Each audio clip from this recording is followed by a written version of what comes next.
नमो भगवते वासुदेवाय। एवं विमृश्या व्यभिचारि सद्गुणैः वरं निजैकाश्रयता गुणाश्रयम् बव्रे वरं सर्वगुणैरपेक्षिताम् रमा मुकुन्दं निरपेक्षमीप्सिताम्। भगवान विष्णु में जो भी सद्गुण हैं वे नित्य एक रस बने रहे और वे समस्त गुण स्वतः सिद्ध हैं। स्वतः सिद्ध का अर्थ होता है जो कोई कला सीख करके ट्रेनिंग ले करके या दूसरे की सहायता से भगवान में वो गुण नहीं आए, अपने आप है। इस संसार में हम लोग देखते हैं कुछ लोग गुण अर्जन करते हैं। से बच्चा कुछ दिन पढ़ करके स्कूल में कॉलेज में और विद्वान बन जाता है, प्रोफेसर बन जाता है, लेकिन प्रारंभ में उसे कोई ज्ञान नहीं रहता है। उसका ज्ञान स्वतः सिद्ध ज्ञान नहीं है। उसे जाकर विद्यालय में पढ़ना पड़ता है, सीखना पड़ता है, ट्रेनिंग लेना पड़ता है। तो इसको पर सिद्ध ज्ञान कहेंगे। अपने में वो ज्ञान नहीं था, शिक्षक ने पढ़ाया या अन्य कई लोगों ने मिल करके हेल्प किया, तब जाकर के एक छोटा सा गुण आया, वह है ज्ञान गुण। ज्ञान प्राप्त हुआ। परंतु भगवान ऐसे नहीं है कि उनको कुछ लोग पढ़ाए तब भगवान कुछ पढ़े और उनको ज्ञान हो। स्वतः सिद्ध ज्ञान। इस मनुष्य समाज में तो हम विचार करके देख सकते हैं कि किसी भी व्यक्ति का स्वतः सिद्ध ज्ञान नहीं। उसे पढ़ना पड़ता है, ये कोई भी कला सीखनी पड़ती है, यहां तक कि चलना सिखाया जाता है। छोटा बच्चा जब जन्म लेता है तो केवल पड़ा रहता है, ऐसे उत्तान, चल भी नहीं सकता।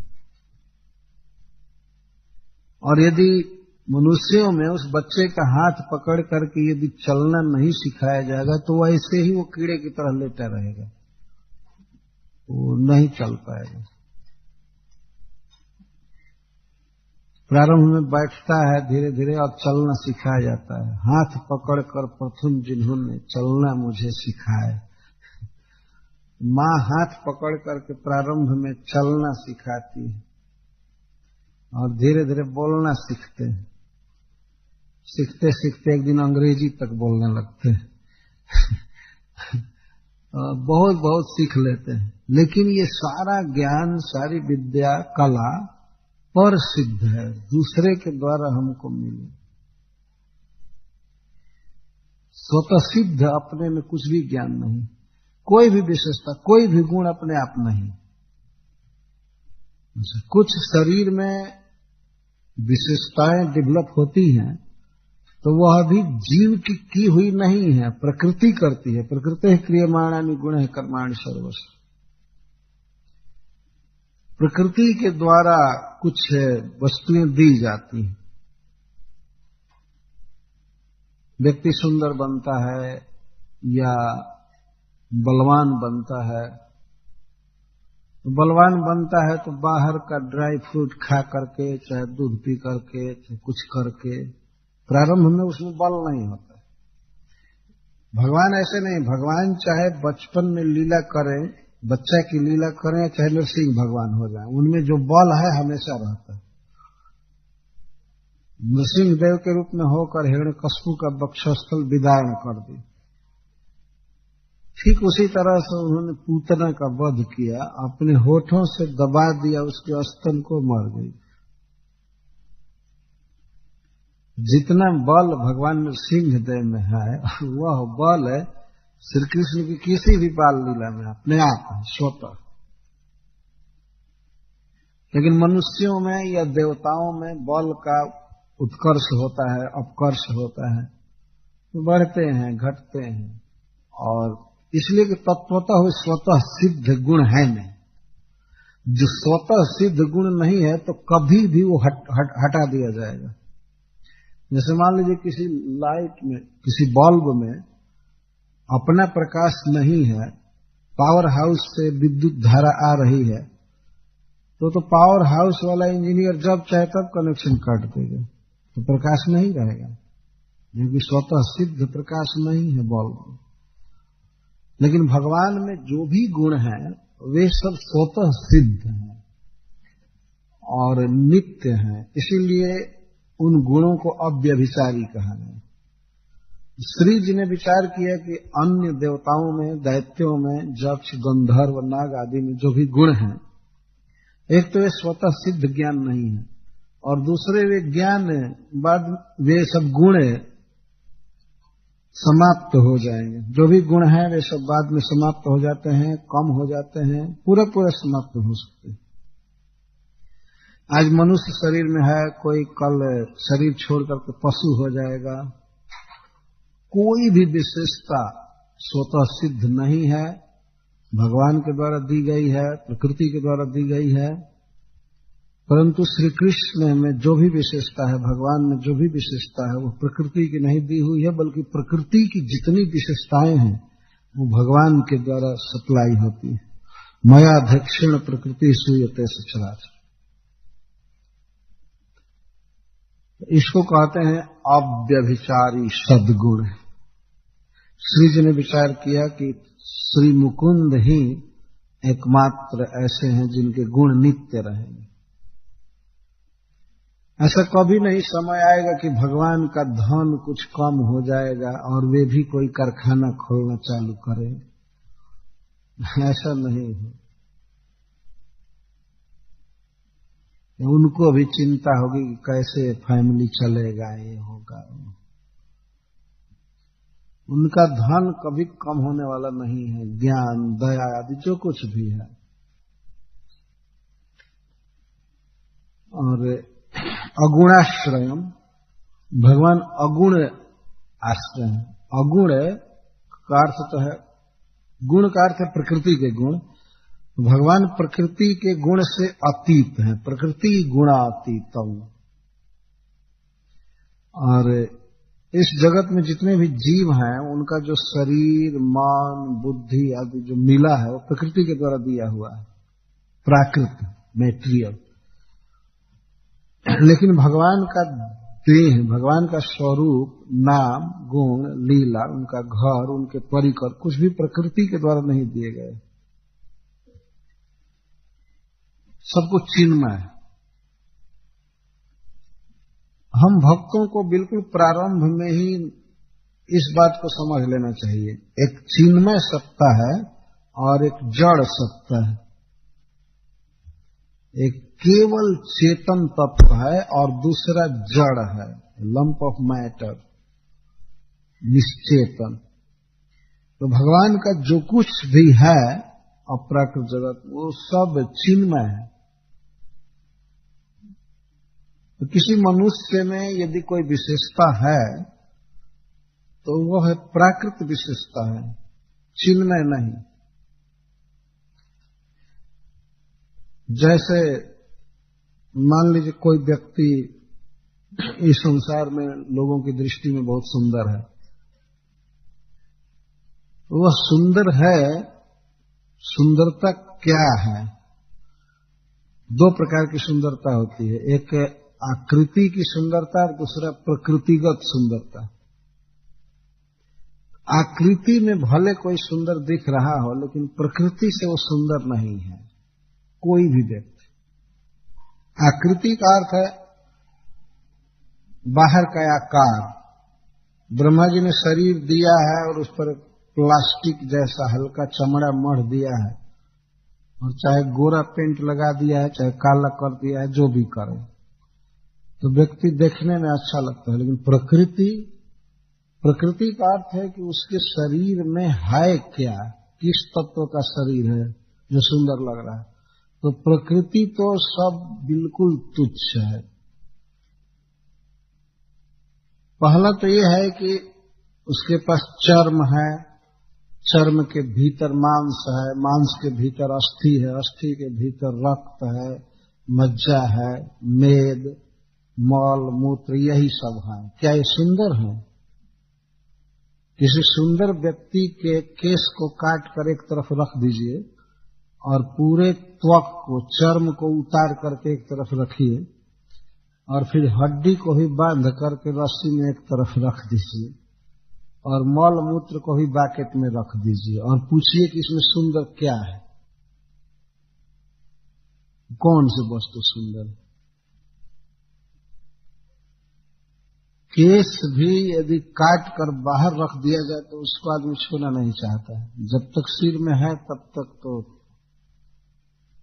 ठीक है, नहीं तो नाक, केस आदि सब दूर होते ही शरीर से किसी काम के नहीं रहे। तो जब तक शरीर में थे तो उस समय भी तो वही थे जो बाहर होने पर हैं। तो यह है प्रकृतिगत सुंदरता। क्या सुंदरता है? पर इन्हीं सब वस्तुओं को लेकर ब्रह्मा जी जमा दिए हैं, सजा दिए हैं। तो आदमी कहता ओ कितना सुंदर मुख है, कितनी सुंदर नासिका है, कितना सुंदर है। क्या सुंदर है? भीतर जब एक्सरे करके देखेंगे तब सुंदरता का पता लगेगा भीतर क्या भरा पड़ा है। लेकिन भगवान का जो श्री विग्रह है उसमें केवल चिन्मय तत्व है, ज्ञान घन, आनंद घन है। जैसे मान लीजिए कोई मिश्री का, शुगर कैंडी का, मिश्री का आदमी बना दिया जाए पूरा, तो उसका नख भी मिश्री होगा, केस भी मिश्री होगा, उसकी नाक भी मिश्री और कान सब कुछ मिश्री होगा, मिश्री के अलावा कुछ नहीं है।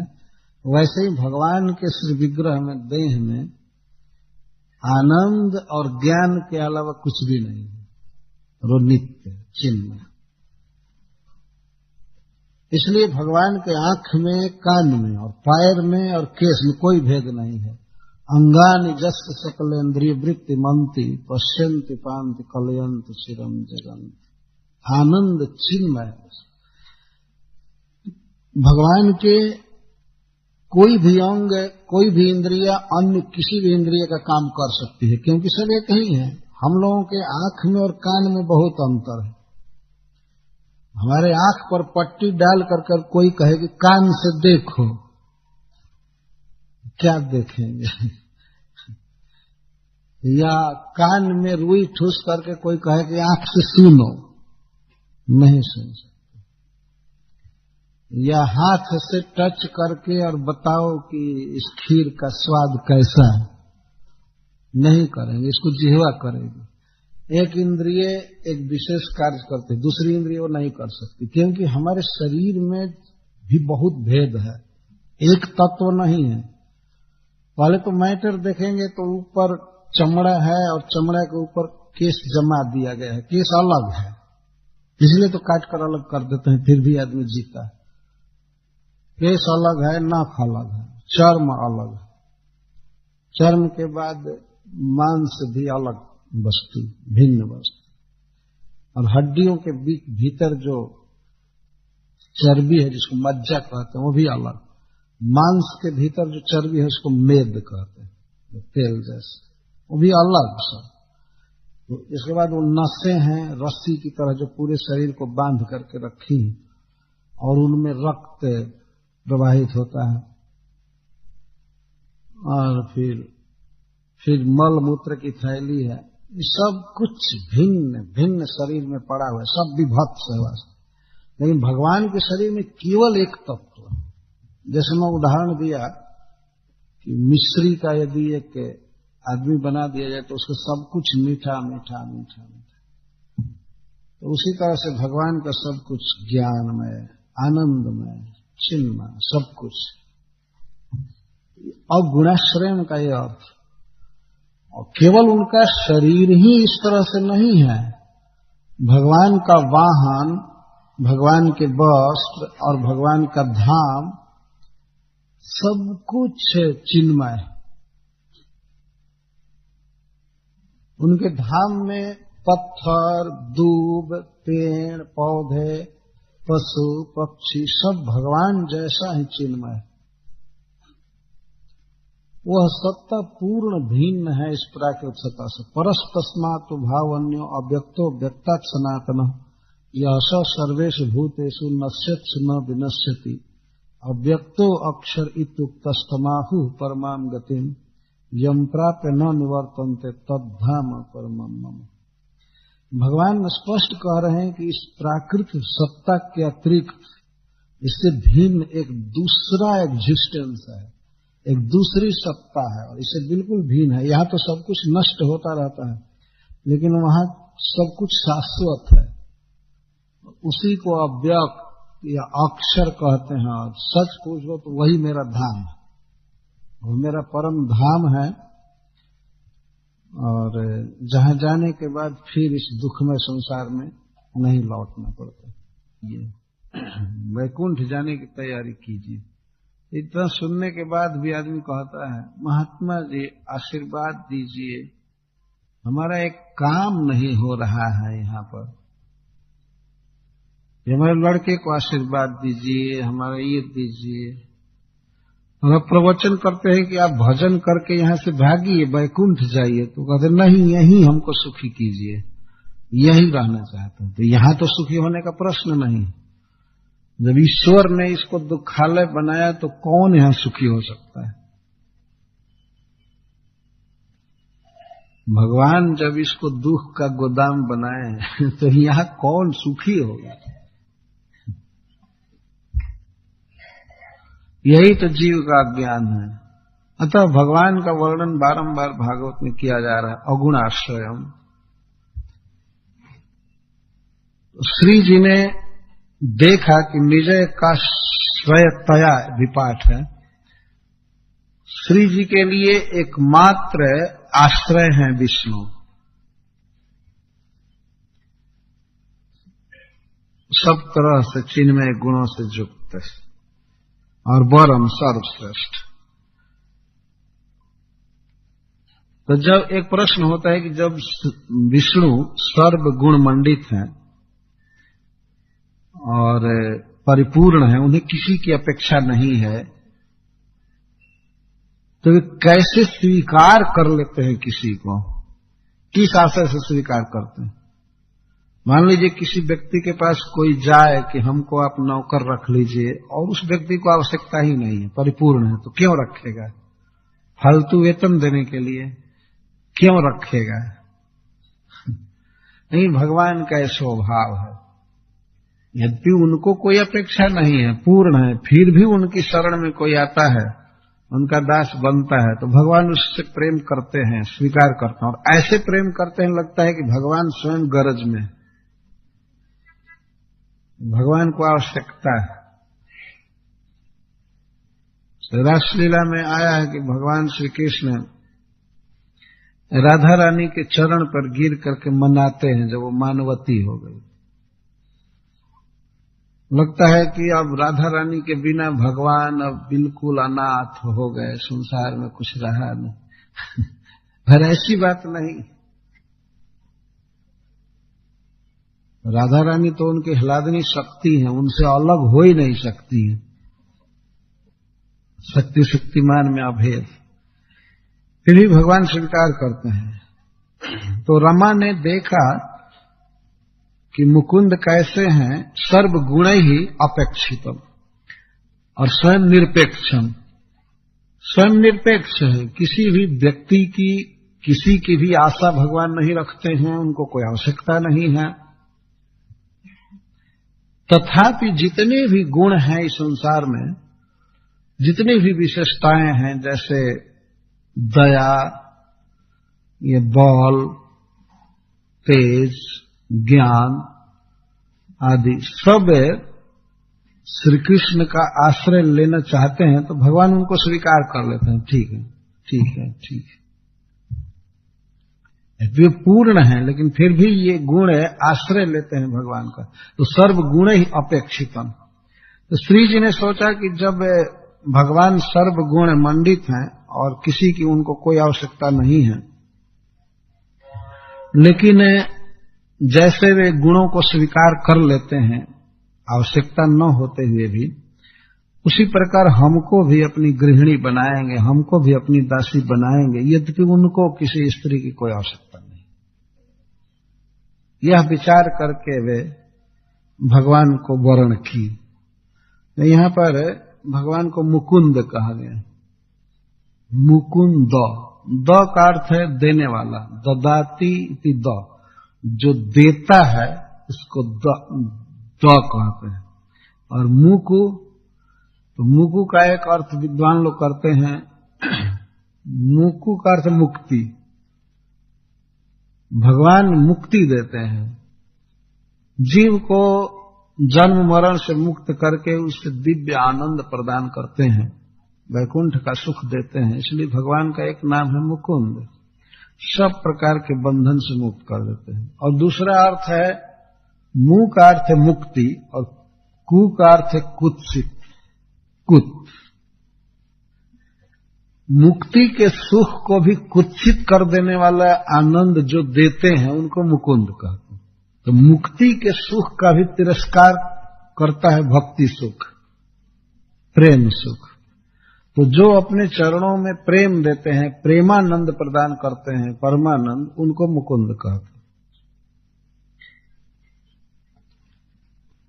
तो भगवान देते हैं। 10 शब्द उनकी विशेषता बता रहा है कि भगवान दुखी नहीं है कि दूसरे से सुख चाहेंगे, गरीब नहीं है कि दूसरे से धन चाहेंगे, या कुछ भी अपेक्षा नहीं है, बल्कि दाता है। अनंत आनंद देते हैं, धन देते हैं, ज्ञान देते हैं, सब कुछ भगवान देते हैं, इसलिए उनको मुकुंद कहते हैं। तो श्री जी ने देखा कि भगवान सब प्रकार का सुख देते हैं, सब तरह से परिपूर्ण है। यद्यपि वे अनपेक्ष हैं, फिर भी रमा ने उनका वर्ण किया, इप्सितम, उन्हीं को रमा ने चाहा। यह प्रसंग बता रहा है कि हमें भी ये विश्वास रखना चाहिए, यद्यपि भगवान पूर्ण है, हमारे जैसे व्यक्ति की उनको कोई आवश्यकता नहीं है, लेकिन हमको उनकी आवश्यकता है। पृथ्वी पर करोड़ों चकोर हों, चकोर पक्षी होते हैं जो चंद्रमा से प्रेम करते हैं, कि चंद्रमा को चकोरों की कोई आवश्यकता नहीं है। पृथ्वी पर चकोर रहे या न रहे, चंद्रमा का प्रकाश ऐसे फैलेगा ही, परंतु चकोरों को चंद्रमा की आवश्यकता है। वे चंद्रमा को देखते हैं, सुखी होते हैं। तो भगवान को सेवकों की आवश्यकता नहीं है, लेकिन इन सेवकों को आवश्यकता है भगवान की। आप इस जगत में देख सकते हैं कि कोई भी धनी आदमी, समर्थ आदमी कुछ लोगों को चाहता है कि हमारे नौकर हो जाए, ये हो जाए, वो हो जाए, क्योंकि मालिक को आवश्यकता है, बिना दास के काम नहीं चलेगा। परंतु परम स्वामी, परम ईश्वर भगवान कृष्ण ऐसे नहीं है, वो सब तरह से परिपूर्ण है। फिर भी उनका जीवों के साथ ऐसा प्रेम है कि वे किसी को भी अपना मित्र बना लेते हैं, अपना सेवक, अपना दास बना लेते हैं, स्वीकार करते हैं। तो ऐसे निरपेक्ष पुरुष जो लक्ष्मी जी की तरफ देख भी नहीं रहे थे, अपने आप में परिपूर्ण थे, उन्हीं को रमा ने अपना पति बनाया। और जो लोग ललक से देख रहे थे कि हमको पति बनावे, जैसे दैत्य हमको पति बनावे, उनको रिजेक्ट कर दिए, श्री उनको नहीं पूछे, और भगवान को अपना पति बनाए। तो इस तरह वर्णन किया। किस प्रकार माला पहना रही हैं भगवान को, इसका वर्णन करते हैं। तस्यांश देश उशतिम नवकंज मालाम माद्यन मधु व्रत वरुथ गिरोप घुष्टाम। तस्य अंश देशे, श्री मुकुंद के अंश देश, अंश कंधे को कहते हैं, स्कंध या कंध। श्री जी ने भगवान के अंश देश में, कंधे में, गले में माला पहनाया। कथम भूता माला, कैसी माला? नवकंज मालम, नवीन कमलों की माला थी। तत्काल के खिले हुए कमलों से निर्मित तो माला थी। और कैसी थी? उशतीम, उशतीम का अर्थ कमनीया, परम सुंदरी माला, अति सुंदर माला। और कैसी थी? माद्यन मधु व्रत बरूथ गिरोप घुष्टा। उस माला पर, माला की सुगंध से और मधु से मतवाला बने हुए आनंद में विभोर भंवरे गुंजार कर रहे थे। भंवरों के गुंजार से, ध्वनि से उपघुष्ट गुंजरित माला पहनाई। जब श्री जी भगवान को माला पहनाई तो उसमें भंवरे भी भन भन भन भन भन भन करते हुए माला पर ही बैठे रहे, चाहे कुछ आसपास उड़ रहे थे। पहले भी ऐसी विशेषता सुखदेव गोस्वामी बताए थे कि माला पर भ्रमर मंडरा रहे थे। भंवरों का माला पर मंडराना यह माला की विशेषता को व्यक्त कर रहा है। जो भ्रमर होते हैं वे कमल पर ही बैठते हैं। जिन मधु कर अम्बुज रस चाखो, क्यों करील फल भाव। वे मक्खियों जैसे जहां तहां नहीं बैठते हैं। इधर तो भरी पड़ी है मक्खियां, जहां तहां बैठ रही, डिस्टर्ब कर।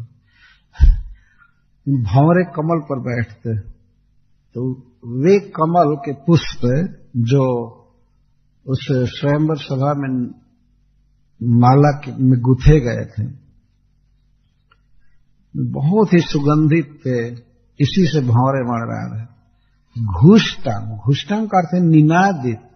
वो माला ऐसे पहना रही थी तो माला से आवाज आ रही थी। आवाज माला की नहीं, भंवरों की थी। ध्वनि हो रही थी और पहनाई। और भगवान को माला अर्पित करके तस्थौ, बिल्कुल निकट खड़ी हो गई। माला पहना करके और तस्थौ का अर्थ है दंडायमान, खड़ी हो गई। निधाय, निकट, भगवान को माला पहना करके और भगवान के निकट बिल्कुल खड़ी हो गई।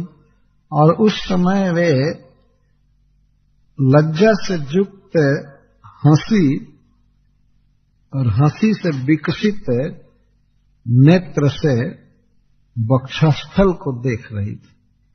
भगवान की छाती को देख रही थी और कहीं दृष्टि नहीं थी। निकट में खड़ी होकर श्री जी भगवान के वक्षस्थल को देख रही थी, क्योंकि यही उनका निवास स्थान है। ऐसे वो तो अनादि प्रेयसी हैं भगवान की, तो केवल संसार को शिक्षा देने के लिए एक स्वयंवर का नाटक किया गया।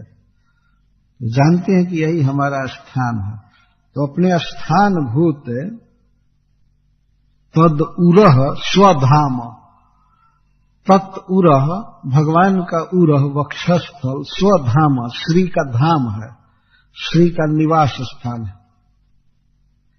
तो अपने निवास स्थान को विकसन नयने न जाता, देखने लगी नेत्र से भगवान के वक्षस्थल को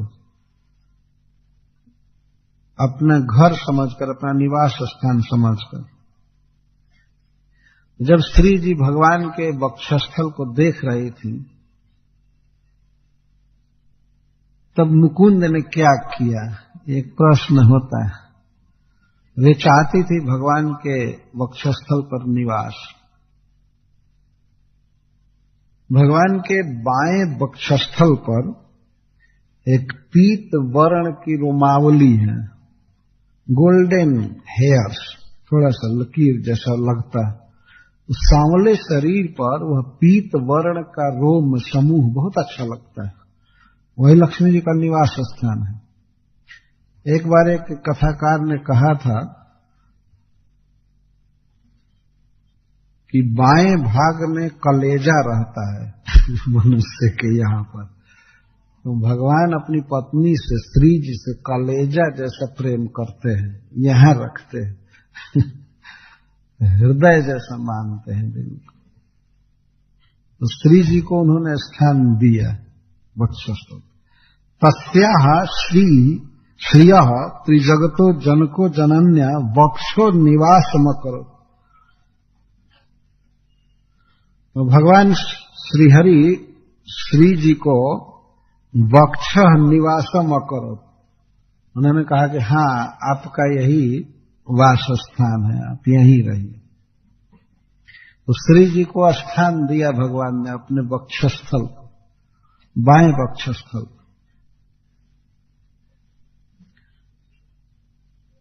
कथम भूतम श्रियम, श्री जी कैसी हैं? श्रील सुखदेव गोस्वामी श्री जी के प्रति अपना मातृभाव प्रकट करते हुए कहते हैं, त्रिजगतः जनन्या। श्री जी तीनों जगत की जननी है। तीनों जगत का अर्थ क्या है?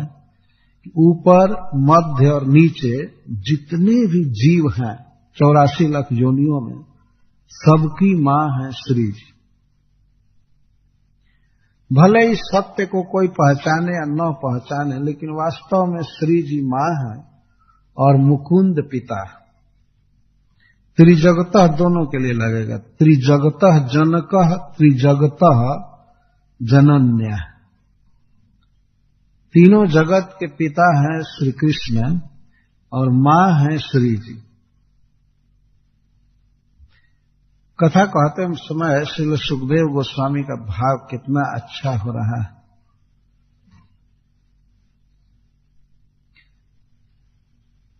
तो तीनों जगत के माता पिता का विवाह हो रहा है। यह एक अद्भुत बात है। और बच्चा गंगा जी के तट पर बैठकर वर्णन कर रहा है, अपने माता पिता के विवाह की कथा कह रहा है। रामायण में कथा है कि शिव जी और पार्वती जी का विवाह हो रहा था, तो गणेश जी की पूजा की गई उनके विवाहोत्सव। अब प्रश्न पूछने वाले पूछने लगते हैं कि अभी तो विवाह हुआ है, तो उसके पहले गणेश जी कैसे हो गए?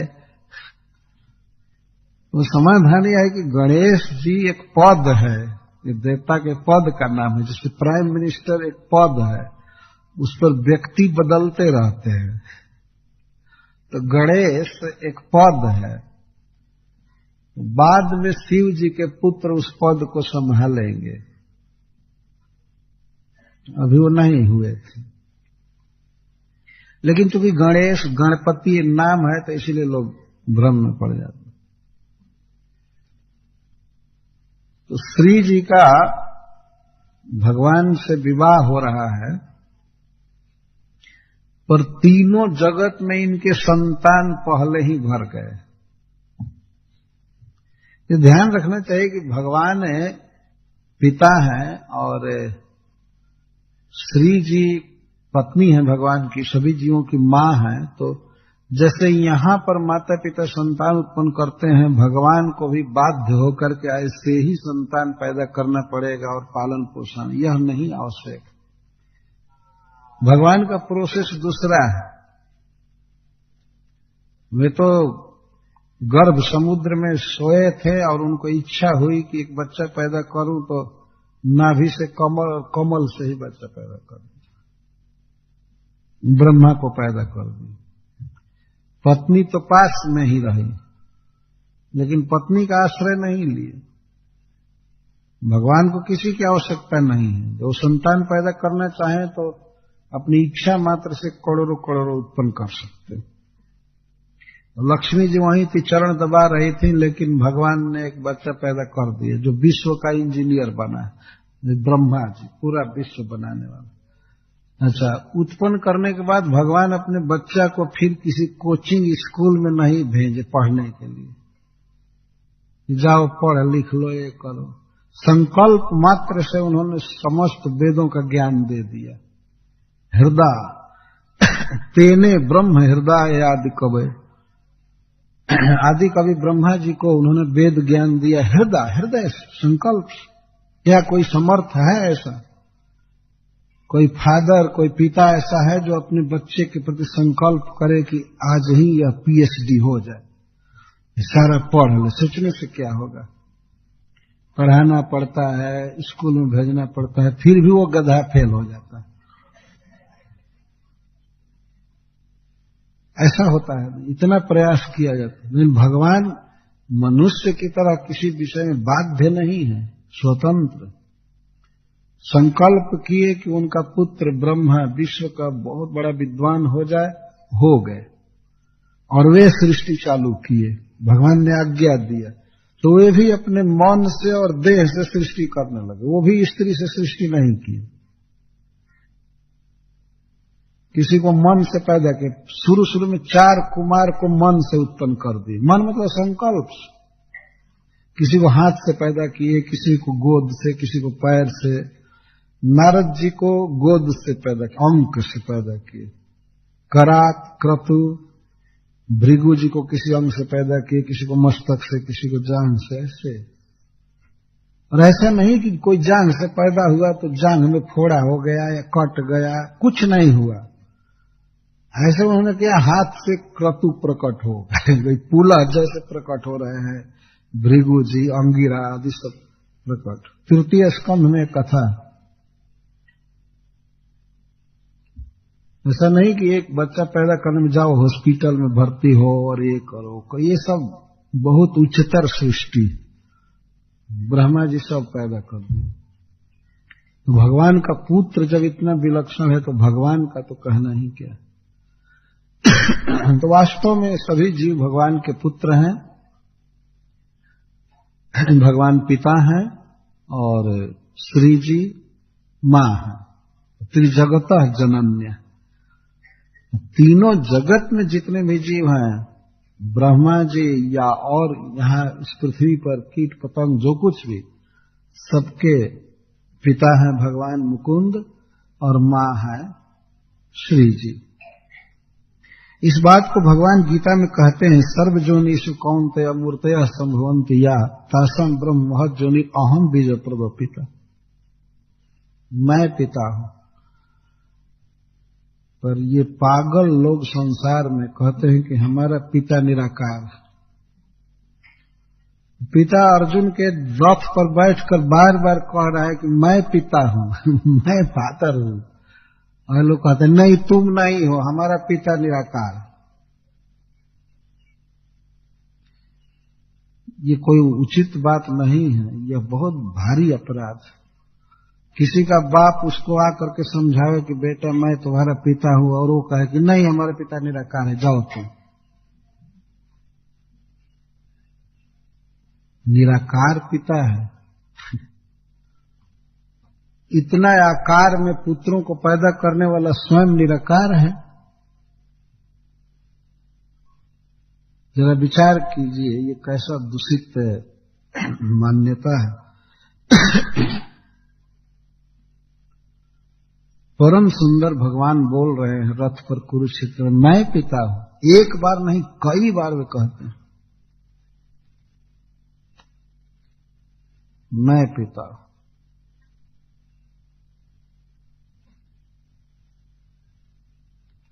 और एक बार कहते हैं पिता हमस्य जगतो माता धाता पितामह।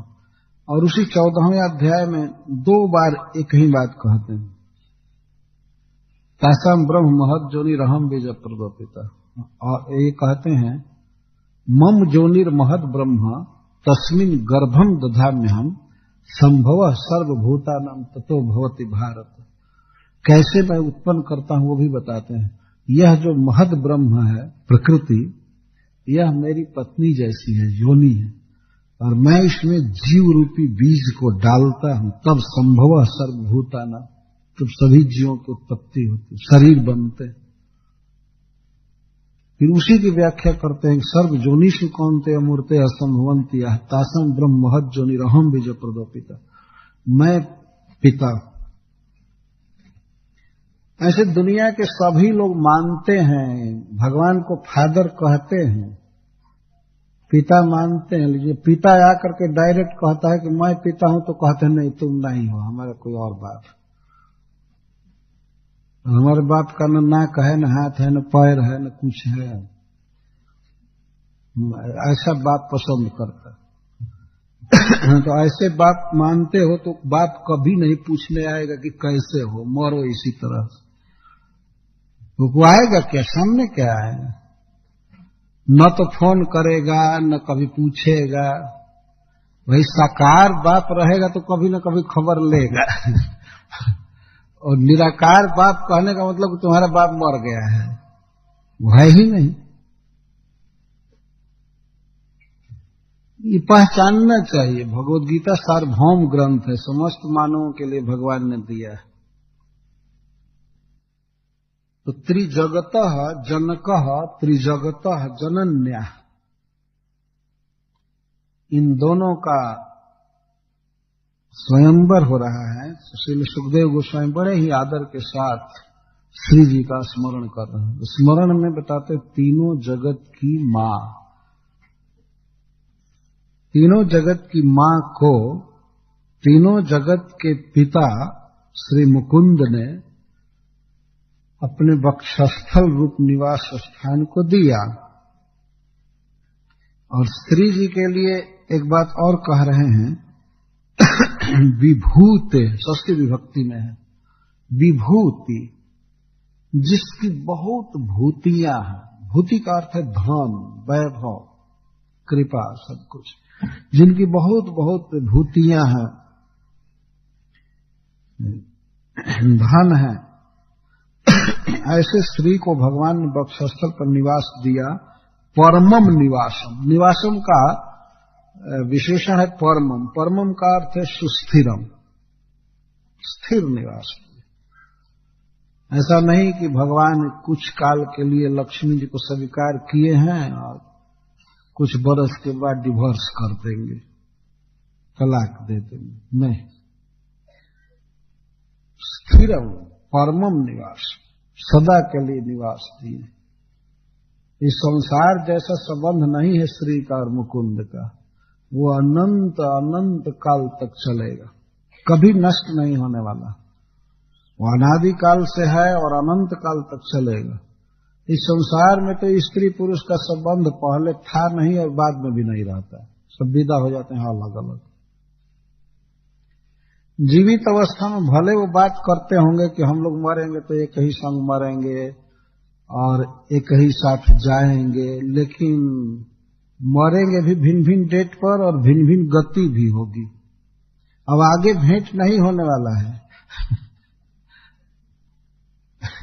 इस विचार को छोड़ देना चाहिए कि अब जो इस जन्म में स्त्री पुरुष है आगे भी स्त्री पुरुष रहेंगे। आसक्ति के कारण कभी कभी लोग सोचते होंगे कि हम लोग सदा साथ में रहे और सदा साथ रहे। इस अवसर पर मुझे एक कथा याद आती है। एक बार मैं कलकत्ता आया था 1986 में,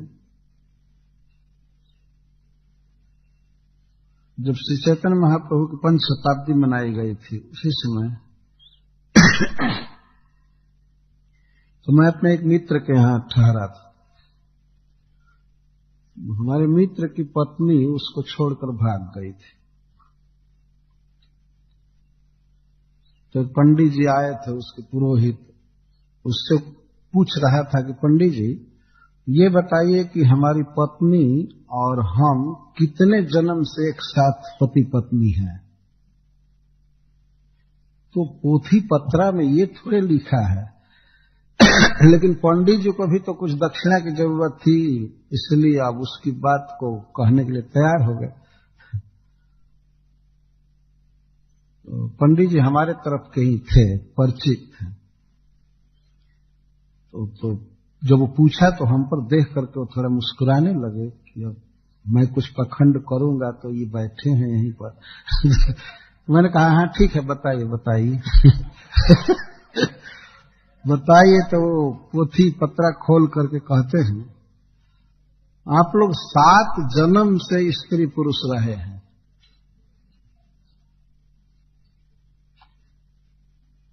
क्या क्या बने थे, उसको बहुत जिज्ञासा हुई कि क्या क्या बने थे, क्या क्या बने थे।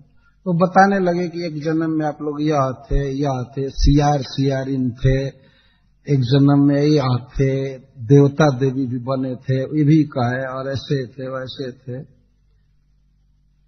7 जन्म से। तो मैं कह दिया कि पंडित जी वो 7 जन्म इस जन्म को मिला करके कि इसके पहले तो पंडित जी तुरंत कह दे नहीं इस जन्म को मिला करके। तो मैं कहा कि तब तो 6.5 जन्म ना, तो 7 तो पूरा नहीं हुआ, वो तो चली गई है। तो कहे हाँ उसी को मतलब मान लीजिए एक जन्म यह। तो वो व्यक्ति सुन करके बहुत खुश हुआ। तो हम लोग 7 जन्म से एक पति पत्नी बने हैं, हम लोग में बड़ा दृढ़ संबंध है, तो बड़ा दृढ़ संबंध है। मैं मन में सोच रहा था कि इस जन्म में भी, एक जन्म में भी साथ नहीं रह पाए, 7 जन्म रहे हो। लेकिन स्त्री पुरुष इतना आसक्त हो जाते हैं आपस में कि वे भूल जाते हैं इस तथ्य को कि ये क्षणभंगुर संबंध है वास्तव में। वो सोचते हैं कि अब तो ये जन्म जन्म का साथ है, हम लोग आगे भी साथ रहेंगे, पहले भी साथ थे। और स्त्री तो कभी कभी कहती है कि आपका शरीर शांत होगा तो मैं भी उसी दिन मर जाऊंगी, मैं जीवित नहीं रहूंगी। ऐसा एक भक्त ने लिखा है कविता में। तो ये सुन करके पति तो इतना विभोर हो जाता है कि वो पतिव्रता शिरोमणि ये तो हमारे साथ ही जन्म मरण रखेगी। लेकिन पति को पता नहीं है कि पति का निधन होने के बाद वो स्त्री टीवी देखेगी, खूब भूल जाएगी। इस संसार का ये संबंध बहुत भ्रामक अज्ञानपूर्ण संबंध है। सोचना चाहिए वास्तव में भगवान मुकुंद अपने हैं, उनके साथ नित्य संबंध है और किसी के साथ नहीं है जीव का। गीता में भगवान को कहना होता कि जीव और किसी का है तो कहे होते, लेकिन कहते हैं ममई अंश, मेरा अंश है, एवं मेरा ही और किसी का नहीं है। अगर सारे जीवों को कोई कहे कि ये मेरे हैं तो केवल भगवान कह सकते हैं कि मेरे। ममई वांसो जीव लोके जीव भूत सनातन, ममई वांसो जीव लोके जीव भूत सनातन, ममई वांस मेरा ही अंश है, अर्थात मेरा है और किसी का नहीं। पर हम लोग जिसके हैं उसको भूल गए और जिसके नहीं है उसको मानते रहते, हम उसके हैं, वो हमारा है, ये है, वो है, चलता रहा। इसीलिए श्री जी ने स्वयंवर किया है बताने के लिए कोई नहीं है, अपना अपने हैं मुकुंद। और इसलिए मुकुंद ने भी परमम निवासम, सुस्थिर आसन दिया, निवास दिया।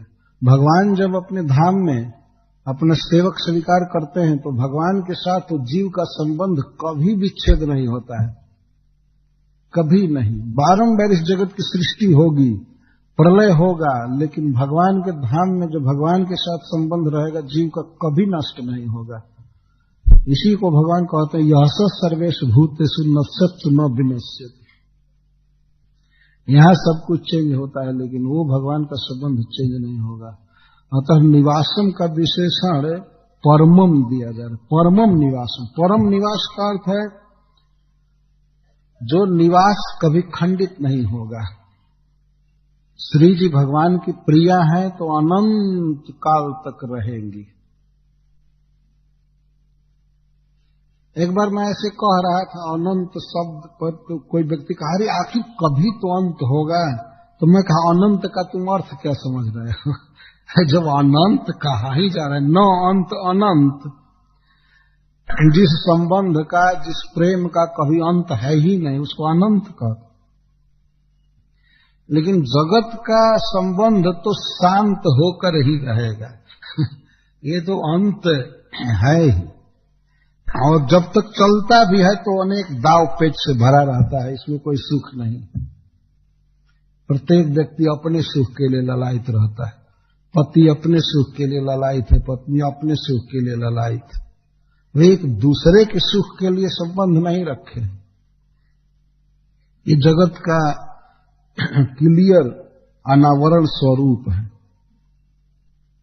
कोई लड़का इसलिए संसार में विवाह नहीं करता है कि चलो करोड़ों लड़कियां हैं, अनाथ हैं, उसमें से एक के साथ विवाह करके मैं उसकी रक्षा करूं, पालन पोषण करूं, इसलिए थोड़े विवाह करता है। नहीं, अब वो देखता है कि अब अकेले काम धंधा नहीं हो रहा है तो एक दासी चाहिए जो सेवा करे, आवे करे, कुछ सहायता करे, तो अपने अभाव की पूर्ति के लिए वो विवाह करता है। इस संसार का यही सत्य स्वरूप है।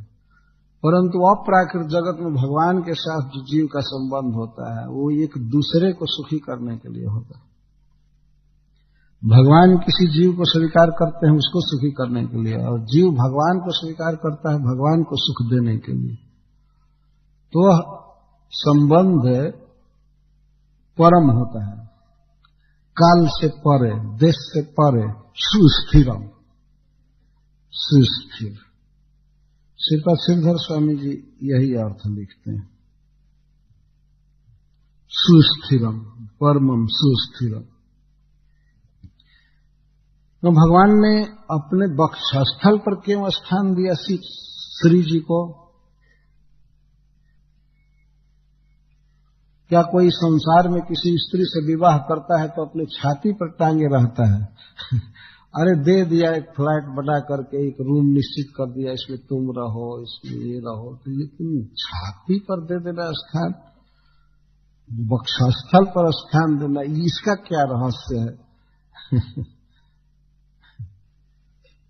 भगवान ने विचार किया, यहां पर लिखा गया है, भगवान ने विचार किया कि जो भी जीव, जो भी भक्त मेरे पास आएंगे, मेरा दर्शन करेंगे, तो श्री को मैं अपने वक्षस्थल पर रखूंगा तो यह उन भक्तों को देखेगी। तो जिसको ये स्नेह से देखेगी वह सुखी रहेगा, सफल रहेगा, उसके भीतर धर्म की भावना रहेगी, धनी रहेगा, किसी भी दुख में नहीं रहेगा।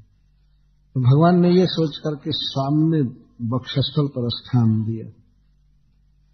जो लोग भगवान का दर्शन करते हैं सबसे पहले तो श्री जी उन पर कृपा करती है, क्योंकि श्री जी देखती हैं कि कौन व्यक्ति हमारे प्रियतम के शरण में आ रहा, तो बहुत स्नेह से देखती हैं उन लोगों को जो लोग भगवान के सामने आते हैं। या नहीं समझना चाहिए कि केवल हम ही भगवान को देखते हैं। मंदिर में जब कोई व्यक्ति भगवान का दर्शन करने आता है तो वो तो दर्शन हो सकता है न भी करे, उसका मन दूसरे तरफ हो, लेकिन भगवान एक बार विचार कर लेते हैं कि मेरे शरण में आया। और भगवान के वक्षस्थल पर रहने वाली श्री जी बहुत अनुग्रह भरी दृष्टि फेरती है उस भक्त पर, इसलिए वो भक्त कभी दरिद्र नहीं हो सकता। कोई रेगुलर भगवान का दर्शन करे, भक्ति करे, तो वह कभी दरिद्र नहीं हो सकता, वह सौभाग्यहीन व्यक्ति नहीं हो सकता, वो सफल व्यक्ति होता है। इसी कारण से भगवान ने वक्षस्थल पर स्थान दिया। भगवान का दर्शन करने आते ही रहते हैं जी, और जो आएंगे तो उनको इस प्रकार सुख देंगे। इस बात को श्री सुखदेव गोस्वामी इस तरह से कहते हैं कि भगवान के वक्षस्थल पर रह करके श्री जी ने तीनों लोकों को आयधयत, वर्धित किया, सुख दिया। तो श्री स्वाह प्रजा सकरुणेन निरीक्षणेन जत्र स्थितै धयत साधिपतिस्त्रिलोका। भगवान के वक्षस्थल पर निवास कर श्री जी अपनी प्रजा को स्वकरुणेन निरीक्षणेन आयधयत, करुणा से युक्त दृष्टि से पोषने लगी। स्वाह प्रजा, अपनी प्रजा को। यहां स्वाह प्रजा का क्या अर्थ है? वैसे तो लक्ष्मी जी का तीनों लोक में जो भी जीव है सब पुत्र है, प्रजा है, लेकिन फिर भी यहां स्वाह प्रजा का यह अर्थ है कि जो लोग मुकुंद को, विष्णु को, कृष्ण को अपना मानते हैं, उनको पिता के रूप में स्वीकार करते हैं या बंधु के रूप में, जैसे भी प्रेम करते हैं, तो श्री जी भी उन्हीं को अपना पुत्र मानती है। भगवान को पिता माने हैं तो श्री जी भी अपना पुत्र मानती है, उन पर विशेष कृपा करती है। आज तक संसार में देखा गया है कि वैष्णव जितने धनी हुए हैं बड़ा से बड़ा, उतना दूसरा कोई व्यक्ति धनी नहीं हुआ। लोक में लोग समझते हैं कि शिव जी के उपासक बहुत धनी होते हैं, जल्दी शिव जी कृपा करते हैं। कृपा तो जल्दी करते हैं और धन देते भी हैं, लेकिन इतिहास पढ़िए वैदिक तो सबसे उच्च धनी जो हुए हैं वे सब वैष्णव हुए, भगवान के भक्त। आज तक इतिहास में सबसे धनी व्यक्ति ध्रुव महाराज हुए, और वे भगवान विष्णु की कृपा से हुए। अम्बरीश महाराज, युधिष्ठिर महाराज, प्रहलाद महाराज, ये सब धनी धनी लोग। वो हिरण्यकश्यप तपस्या करके मर गया तो ब्रह्मा जी की कृपा से धन प्राप्त किया, सब किया, लेकिन वह धन प्रहलाद महाराज 5-6 वर्ष के थे उसी समय मिल गया उनको। केवल भगवान का नाम जप रहे थे, उसकी कामना नहीं किए थे। हिरण्यकश्यप का भगवान ने वध किया और उस गद्दी पर प्रहलाद को बैठा दिया। ये देखिए धन का दान। ये प्रहलाद जी कहते हैं कि हमको ये नहीं चाहिए, नहीं चाहिए, लेकिन भगवान ने वह राज्य प्रहलाद को दिया जिस राज्य को कमाने के लिए हिरण्यकश्यप बहुत तपस्या किया था। एक बार तो उसके सारे मांस और चमड़े को, खून को चींटियां खा गई, मर कर तपस्या किया। उसको क्षण भर में भगवान ने दे दिया। रावण बहुत संग्रह करके राज्य इकट्ठा किया था, उस राज्य को भगवान ने विभीषण जी को दे दिया केवल प्रणाम करने से। एक बार प्रणाम किए विभीषण जी भगवान के चरण में तो लंका का राज दे, रावण को मार कर। भगवान इस तरह से देते हैं, बहुत देते हैं भगवान। वर्तमान समय में भी जो भारतवर्ष में सबसे बड़े धनी लोग हुए वे वैष्णव थे। उनके नाम थे जुगल किशोर बिड़ला, बलदेव दास बिड़ला, घनश्याम दास बिड़ला। नाम बता रहा है कि वे लोग वैष्णव थे। अब तो बाद में नाम बदलने लगा, लेकिन उसमें कितना पवित्र नाम दिया गया। ये भाइयों के नाम थे, बलदेव दास बिड़ला, जुगल किशोर बिड़ला, घनश्याम दास बिड़ला। तो भगवान की कृपा से धन प्राप्त होता है, लक्ष्मी जी कृपा करती हैं धन प्राप्त होता है, और कुछ नहीं। कोई व्यक्ति भगवान का दर्शन करे तो धनी हो जाएगा, होना ही है, भले थोड़ी देर होगी लेकिन वो तो धनी हो ही जाएगा और सारा सौभाग्य प्राप्त करेगा। ऐसा नहीं कि धनी हो जाएगा और असुरों जैसा बहुत पाप करेगा। रावण आदि बहुत धनी थे लेकिन बहुत दुराचारी थे, सब जगह से स्त्रियों को अपहरण करके लाता था। उसी दफा में तो सीता जी को पकड़ा और मारा गया। तो वो दूसरे देवताओं के जो भक्त होते हैं उनकी मति शुद्ध नहीं होती है, धन हो जाता है लेकिन मति शुद्ध नहीं होती। और भगवान के पास जो आते हैं तो उनकी मति शुद्ध हो जाती है, तो बहुत सुशील होते हैं, सज्जन बन जाते हैं, क्योंकि भगवान के साथ श्री जी हैं, श्री जी का अनुग्रह प्राप्त हो। श्री स्वाह प्रजा सकरुणेन निरीक्षणेन ऐधयत्, अपनी प्रजा को पोषण किया श्री जी ने। यहाँ अपनी प्रजा का तात्पर्य है भक्तों का। श्री जी भक्तों को पोषती हैं। वर्तमान समय में एक उदाहरण दे करके, एक उदाहरण के द्वारा हम लोग इस बात को समझ सकते हैं। मुकुंद के भक्त हुए श्रील प्रभुपाद, और जब विदेश में गए थे तो इनके पास 40 रुपया थे।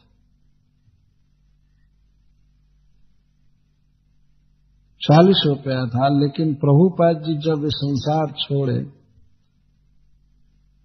तो 40 अरब की संपत्ति छोड़ करके गए। और कोई प्रभुपाद जी ने कोई उद्योग नहीं किया, लेकिन वे मुकुंद के दर्शन करते थे, मुकुंद को भर दिया उन्होंने सारे जगत में। अभी समय हम लोग जहां भी जाते हैं तो सब जगह श्री विग्रह पाया जाता है, भगवान की मूर्तियां और महाप्रसाद। केवल वेजिटेरियन फूड नहीं, केवल शाकाहारी आहार नहीं, भगवान का प्रसाद दुनिया में सब जगह मिलता है। जहां गोमांस और शराब के अलावा कुछ मिलता ही नहीं था, उन स्थानों पर भगवान का महाप्रसाद मिलता है। घंटा बजते हैं, आरती होती है, भक्तजन गलियों में कीर्तन करते हैं। 40 रुपया लेकर के विदेश में जाने वाले व्यक्ति दूसरे के आश्रय में, दूसरे के घर में। एक बार श्रील प्रभुपाद जी जब गए थे बनारस प्रथम बार, जहां मेरा सौभाग्य था, मैं प्रभुपाद से मिला था 1970 में, तो प्रभुपाद जी चल रहे थे दशाश्वमेध घाट से तपन मिश्र के घर पर विश्वेश्वरगंज। 28 कीर्तन कंपनियां थी, कीर्तन करने वाले 28 दल थे। किसी में गा रहे थे हरे राम, किसी में जय सिया राम, किसी में कुछ गा रहे थे, किसी में गोविंद जय जय गोपाल जय जय। तो हम लोग गिने थे घूम घूम करके, 28 दल थे कीर्तन। तो कम से कम 28 मृदंग बज रहे थे, ढोलक उधर बनारस में होता है, झांझ, करताल। आवाज होना चाहिए, आवाज जीवन का लक्षण है, और चुपचाप रहना वो तो मृतक का लक्षण है।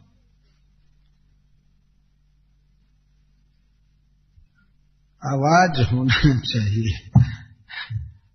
ध्वनि। जो पृथु स्वन, स्वन का अर्थ है ध्वनि, पृथु ध्वनि हो रही थी। किनकी ध्वनि हो रही थी? और भी देवानुगानम, जो देवताओं के अनुग हैं, देवताओं के पार्षद हैं, जैसे गंधर्व, विद्याधर, चारण आदि। इनकी गायताम, बहुत उच्च स्वर से गा रहे थे भगवान की लीलाओं को।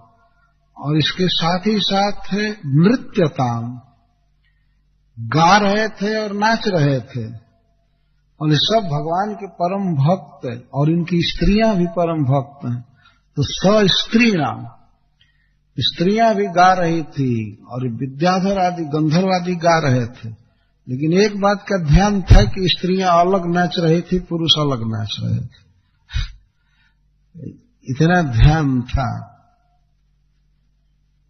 अथवा इस आनंद में वे भूल गए होंगे, जो जहां है वहीं नाच रहा है आनंद के कारण। आनंद में कभी कभी ध्यान नहीं रहता है मर्यादा का। तो स्त्री नाम, स्त्रियों के साथ गा रहे थे, नाच रहे थे, बहुत उच्च स्वर हो रहा था। और ब्रह्म रुद्रांगिरो मुखिया सर्वे विश्व सूर्य विभुम ईडिरे अवेथैर मंत्र तलिंग पुष्प वर्षिण। और जितने भी विश्व सृष्टि करता है इस ब्रह्मांड के बड़े बड़े लोग, जिसमें ब्रह्मा, शिव और अंगिरा जी मुख्य हैं। लगता है इस समय भगवान इंद्र वहां पर हैं जहां श्री जी हैं, भगवान है, इसलिए इंद्र का नाम यहां नहीं आया, अंगिरा जी का नाम आया। तो ब्रह्म है, रुद्र और अंगिरा, ब्रह्मा जी, शिव जी और अंगिरा जिनमें मुख्य थे, ऐसे सब विश्व सृष्टि करता ये आ गए ऊपर आकाश में और भगवान की स्तुति करने लगे। और वितथई मंत्र, यथार्थ वर्णन कर रहे थे भगवान के विषय में। और तल्लिंग है, भगवान विष्णु के निरूपक, भगवान विष्णु के गुणों का वर्णन करते हुए, और वे गुण जो यथार्थ थे, असत्य नहीं, बोल बोल करके और भगवान पर पुष्प वर्षा कर रहे थे। बभूव पुष्प वर्षिण, पुष्प वर्षा करते थे और गाते थे, पुष्प वर्षा करते थे और स्तुति करते थे। एक विशेष बात श्री सुखदेव गोस्वामी कह रहे हैं कि अवितथै तल्लिंगै मंत्र, यह विचारणीय है। भगवान के विषय में ब्रह्मा, शिव या अंगिरा जी जो भी बोल रहे थे वो अवितत था, व्यर्थ नहीं, सत्य। इस संसार में तो आप देखे हो, किसी की कोई प्रशंसा करता है तो प्रशंसा का पुल बांध देता है, भले उसमें हो या न हो, उसमें गुण हो या न हो, जब प्रशंसा चालू होती है तो अब बढ़ा बढ़ा करके ये वो ऐसे वैसे। कभी लोग किसी की प्रशंसा करते हैं कुछ लेने के लिए तो कहते हैं कि ऐसा तो भोजराज नहीं हुए, ऐसा तो राजा हरिश्चंद्र नहीं थे, ऐसा तो ये नहीं थे, वो नहीं थे, जैसा दानी आप हैं। तो सब झूठा होता है। वो तो उसी प्रकार की बात है, जन्मेरा अंध नाम पद्मलोचन। कोई व्यक्ति जन्म का ही अंधा था, लेकिन उसके पिता ने स्नेह से उसका नाम पद्मलोचन रखा। पद्मलोचन क्या कहें उसको? पद्मलोचन और तो केवल स्नेह भर है और कोई तथ्य तो है नहीं। इस संसार में कहीं भी किसी की प्रशंसा देखिए, किसी की कहीं अभिनंदन पत्र पढ़ा जाता है, प्रशंसा की जाती है, लेकिन उसमें से सच कहा जाए तो 90% सब झूठी बात होती है। प्रशंसा अप्रशंसा का अवसर होता है, इसलिए प्रशंसा की जाती है। कहा जाता है कि एक बार पशुओं की बारात निकली थी, सब पशु जा रहे थे बारात में, एनिमल्स बारात कर रहे थे, और दूल्हा बना था एक गधा। गधा दूल्हा बना था, तो जितने भी पशु थे, जैसे सुअर, कुत्ता, हाथी, गाय आदि, सब आकर कहते थे, आहा आप तो कोटि कामदेव को भी लज्जित करते हैं, इतना सुंदर है। तो गधा सोच रहा था, ओ मैं तो इतना सुंदर। भागवत में एक जगह लिखा गया है कि स्वबिड बड़ा होस्ट खरे संस्तुत पुरुष पशु। इस संसार में पुरुष पशु की प्रशंसा कौन करते हैं? तथाकथित अपने स्टैंडर्ड से कहते हैं बड़ा आदमी है, बड़ा आदमी है, बड़ा आदमी है। तो उसकी स्तुति करने वाले कौन होते हैं? स्वविड बराह उष्ट। स्व का अर्थ कुत्ता और विड बराह मलभोजी सुअर, गांव का सुअर। स्वविड बराह उष्ट ऊंट और खर गधा, ये लोग प्रशंसा करते हैं। किनकी? पुरुष पशु। किसकी प्रशंसा करते हैं? ऊंट स्वभाव वाले, गधा स्वभाव वाले, या विड बराह और कुत्ता, जो इनकी दृष्टि में इनसे कई गुना इनका काम करता है। जैसे विड बराह, तो विड बराह है, वन्य बराह और विड बराह, दो बराह होते हैं। वन्य बराह तो फल कंदमूल खाता है, अनाज खाता है, और विड बराह है ये गांव में रहते हैं और केवल बीट खाते रहते, मल खाते रहते। तो मल खाने में जो इससे कोटि गुना अधिक है उसकी खूब प्रशंसा करते हैं। वाह धन्यवाद है आपको। जिसके खान पान का कोई नियम नहीं है, कुछ भी खा लेता है, कुछ भी, तो उसकी प्रशंसा करते हैं कि वाह धन्य। आप ये सब नियम और विधि विधान के पक्षण में नहीं हैं, आप सर्वतंत्र स्वतंत्र हैं, आप जो भी मन करता है खा लेते हैं, धन्य है। आप पर शुभ अशुभ कर्मों का कोई प्रभाव नहीं हो रहा। वीड बराह आदि स्तुति किसकी करेंगे? जो इनसे बढ़ करके उसमें होगा। आप ऐसे सफल हैं, आप ऐसे सफल हैं, आप इसके कर्णधार हैं, आप ये हैं, वो हैं, आप हैं तो चल रहा है, नहीं तो ये रसातल चली जाएगी पृथ्वी, ये होगा वो होगा। आप ही धर्म धुरंधर हैं, इस पृथ्वी को धारण किए हैं, ये है वो है। आप ही साक्षात भगवान हैं, ये है वो है। यहां तक प्रशंसा चलती है। लेकिन यहां पर जो अंगिरा जी या शिव ब्रह्मा स्तुति कर रहे हैं भगवान की, तो इनके विषय में श्रील सुखदेव गोस्वामी कहते हैं अवितत। वितत का अर्थ है बेकार और अ का अर्थ है नहीं। अवितत मतलब सत्य, यथार्थ। भगवान की यथार्थ स्तुति की जा रही है। ऐसा नहीं कि कोई बढ़ा करके कह दे। कोई बढ़ा करके क्या कहेगा? भगवान की जितनी स्तुति है उतनी भी कोई नहीं कर सकता है। बढ़ाने की कहां बात है। न तत्समश्च व्यधिक कुतन्य। उनकी जितनी महिमा है उसको तो कोई कह ही नहीं सकता, बढ़ा कर क्या कहेगा। तो जो भी वे गुण वर्णन कर रहे थे सब तथ्य थे, सत्य थे। और तल्लिंग ही का अर्थ है कि भगवान की भगवत्ता और कृपा के सूचक मंत्रों से, श्लोकों से स्तुति कर रहे थे। देवता झूठ नहीं बोलते हैं, चापलूसी नहीं कर रहे थे भगवान की, खुशामद नहीं कर रहे थे। अपने जीवन का परम कर्तव्य समझकर भगवान का गुण गा रहे थे। यथार्थ गुण। और सारे गुण जो दूसरों में आरोपित किए जाते हैं वो यथार्थ नहीं होते हैं, केवल भगवान में ही वे यथार्थ फिट होते हैं, विष्णु में यथार्थ होते हैं। श्रिया विलोकिता देवा स्वप्रजापतयः प्रजा शूलादिगुण संपन्ना लेभिरे निर्वृतिम पराम।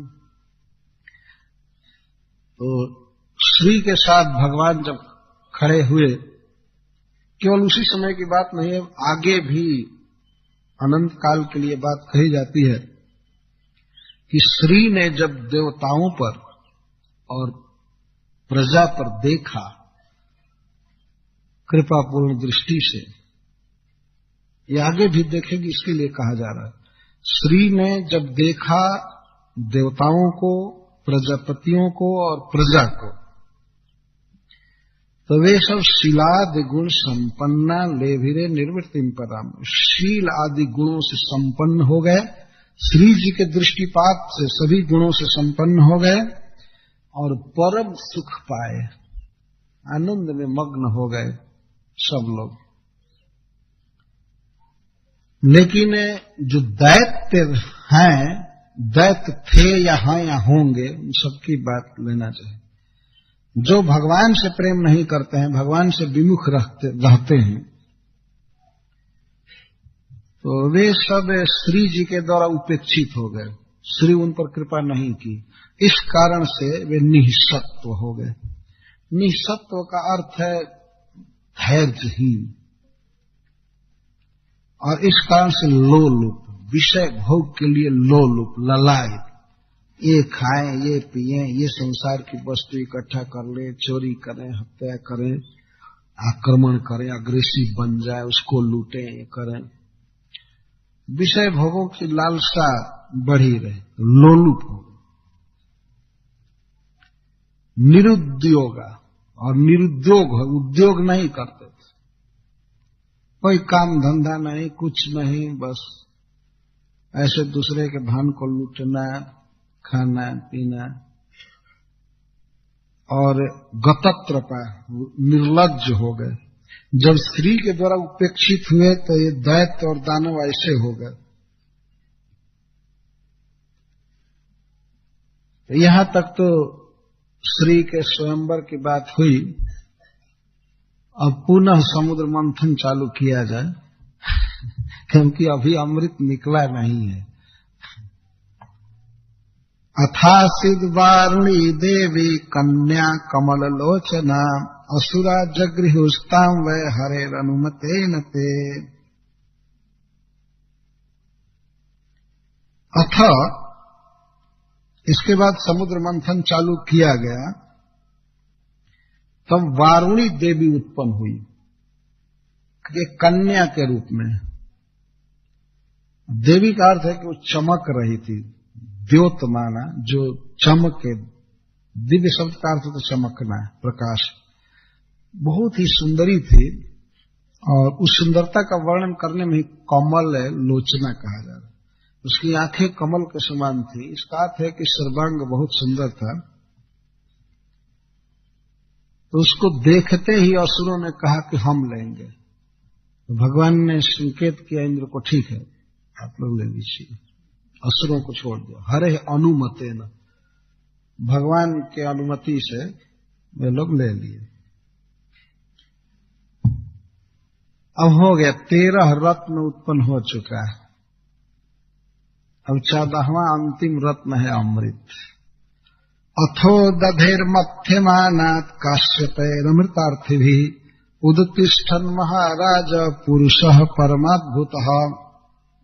हे महाराज परीक्षित, अब पुनः उदधि मंथन जब चलने लगा तब परम अद्भुत एक पुरुष समुद्र की लहरों पर आया। एक परम अद्भुत पुरुष। और मथने वालों के विषय में कहते हैं काश्यपई अमृतार्थी भी। अब तो सब कुछ निकल चुका था, लगभग भगवान ने जो कहा था सब निकल चुका था। अब तो और उत्साह बढ़ा। अब जो मथ रहे तो अमृतार्थी भी, अमृत के लिए।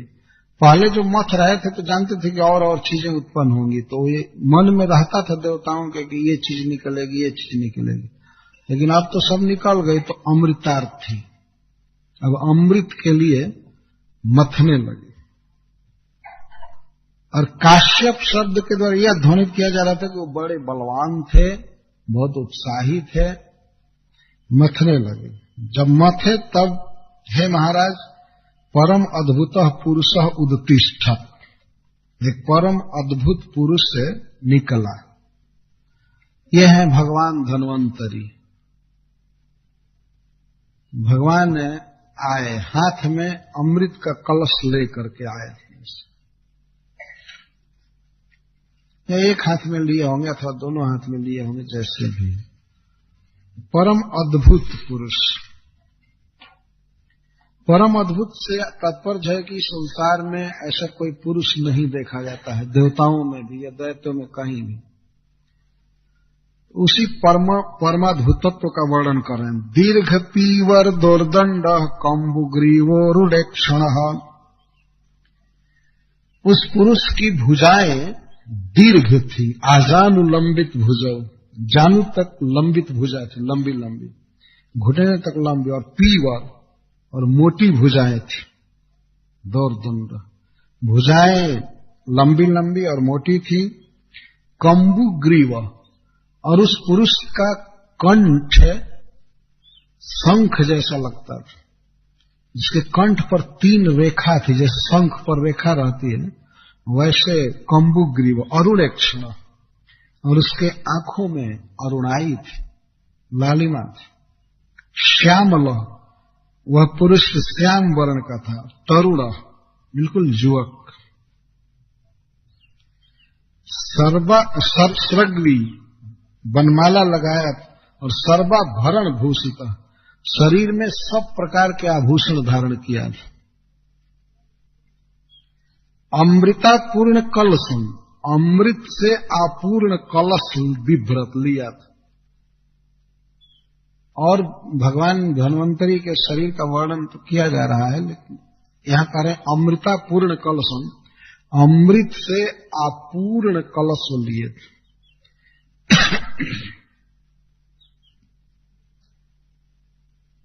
एक बार ये विचार करना चाहिए, क्या वह कलश खुला था या पैक था? पैक्ड था।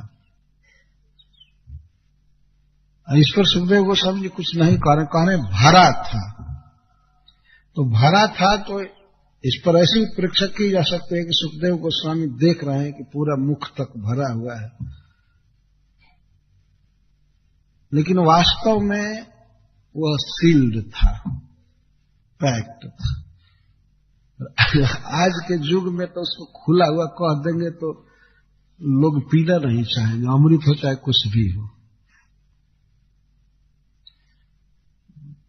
तो पैक्ड था। भगवान हाथ में लेकर के आए, बिभ्रत बलय भूषित। भगवान धन्वंतरी के हाथ में बलय कंकड़ बहुत सुंदर लग रहा था। ऐसे वो लेकर के प्रकट हुए अमृत का कलश।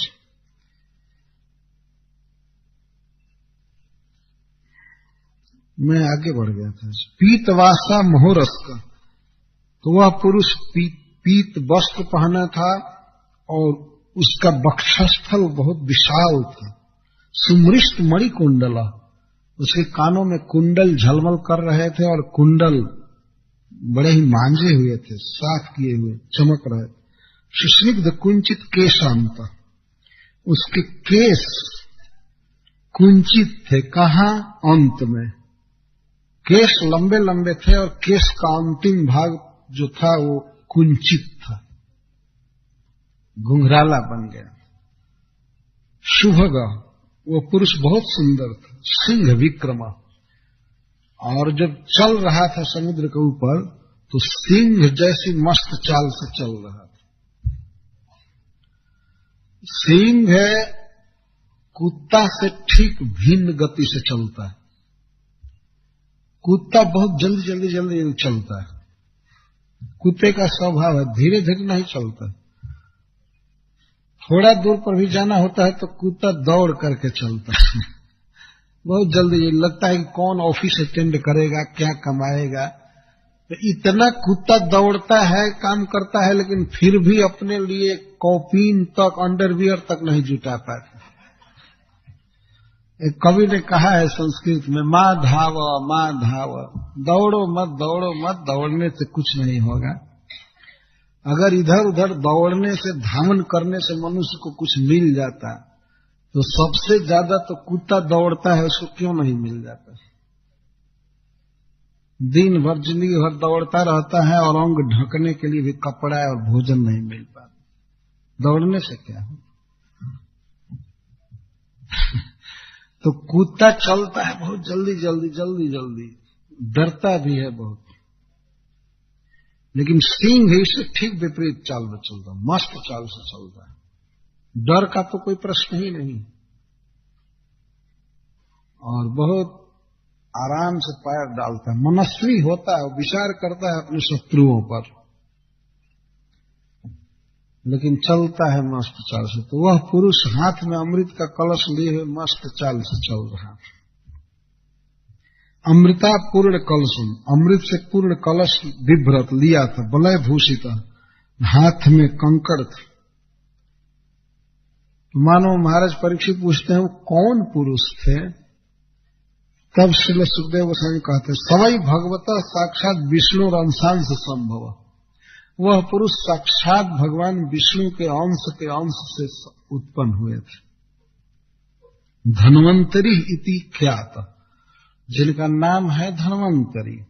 आयुर्वेद दृगिज भाग, ये आयुर्वेद दृक, आयुर्वेद के प्रवर्तक। भगवान धन्वंतरी का नाम उच्चारण करने से बड़े बड़े रोग दूर हो जाते हैं।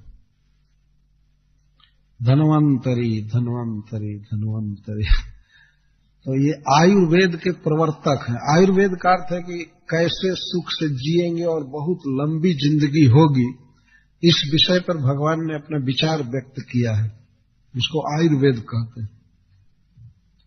आज तक शब्द आयुर्वेदिक, आयुर्वेद,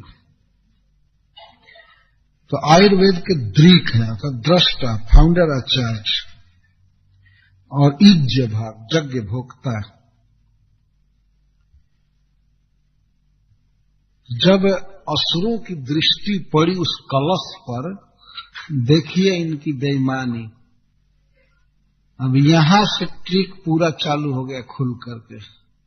अब तक तो जो भी था मन में, भाई हम मुख पकड़ेंगे, हम कुछ नहीं पकड़ेंगे, तो हम ये करेंगे वो करेंगे, लेकिन अब खुल गए। जो स्वभाव होता है वो कितना दिन दबेगा। जब इन दुष्टों का स्वभाव था कि सब चीज हड़प करके पी जाए, खा जाए, छीन ले, उनको मारे, और मन में तो था ही कि इन लोगों से समुद्र मथवाएंगे और बाद में हम छीन कर पी जाएंगे, मन में रखे थे। अब देखिए एक्शन में आ गया इनको, और भगवान धन्वंतरी इतना सरल पुरुष का नाटक कर रहे थे जैसे उनको पता ही नहीं है। वो जानते थे कि सब यहाँ सज्जन है, साधु हैं, कोई लुटेरा नहीं है। वो हाथ में लेकर के ऐसे प्रकट हुए, तब तक असुरों ने पढ़ लिया अमृतम। वो समझ गए कि अमृत, और तुरंत मथना छोड़ करके और भगवान के हाथ से झपट करके लेकर के भाग चले। वो सोचे कि ये रहेगा तो देवताओं को भी देगा, पता नहीं हमको नहीं मिलेगा, कम मिलेगा, लेकर के भाग चले।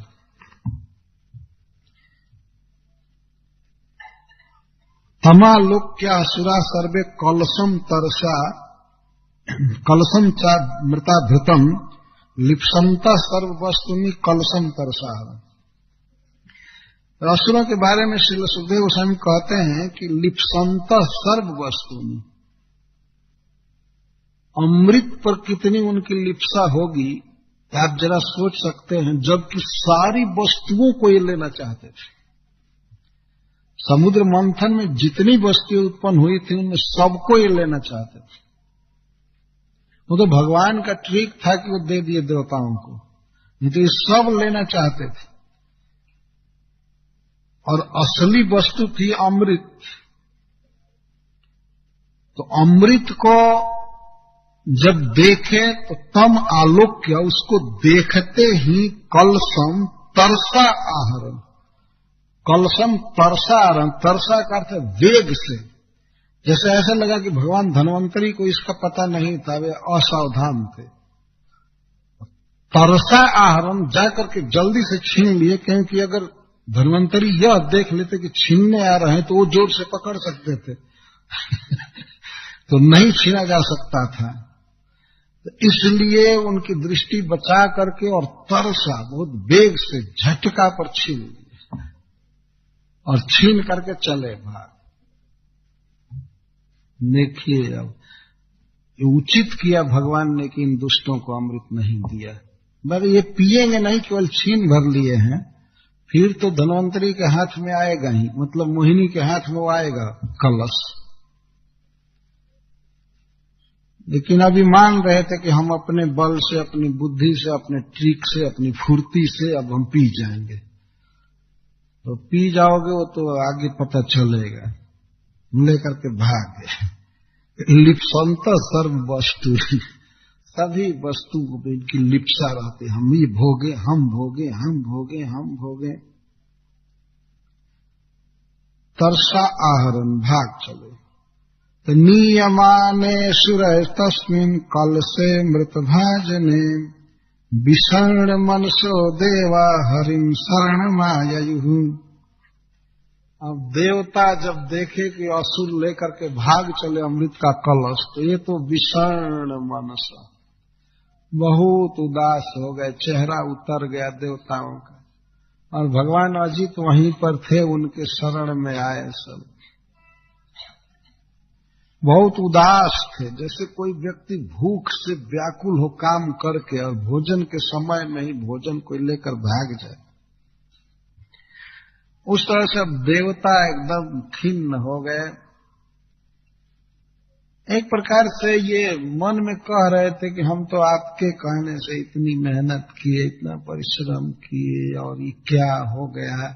आप कहे थे कि तुम लोग अमृत पियोगे ये बोल नहीं रहे थे, लेकिन मन में सब कहने लगे कि हम तो आपके कहने से मरे, मेहनत किए, ये किए, वो किए, और फल तो ले गए असुर। लेकिन भगवान के अद्भुत पराक्रम पर विश्वास कर रहे थे लोग, इसलिए हरिम शरणम आयु, भगवान की शरण में आए, उनके पास आए। कुछ कहे नहीं, लेकिन इनके मुख को देखकर भगवान तो सब पढ़ गए हृदय की बात को, इनके मन में क्या क्या चल रहा है। बड़ा पश्चाताप हो रहा था और बहुत तरह से। केवल अमृत चले जाने का ही भय नहीं है ना, वो जानते हैं कि असुर पहले से ही बलवान है, और अब पी लेंगे तो कितना उनका बल बढ़ेगा, अब हम किस गिनती में रहेंगे, अब हमारी क्या हालत है। यही करना था तो बल्कि अमृत उत्पन्न ही नहीं किया गया होता, जैसे बीत रहा था दिन वैसे बीतता ये तो और उल्टा हो गया कि कुछ भी हो, भक्तों पर कोई संकट पड़ता है तो उनके सहारा तो जगन्नाथ जी कृष्ण है। अब आ गए भगवान की शरण। इति तद्दैन्य मालोक्य भगवान भृत्य काम कृत मा खिद्यत मिथोर्थम व साधि से समाय।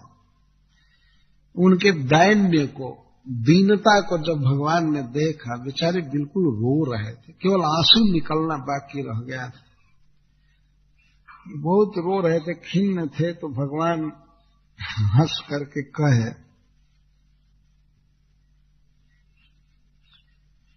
मा खिद्यत, खेद मत करो।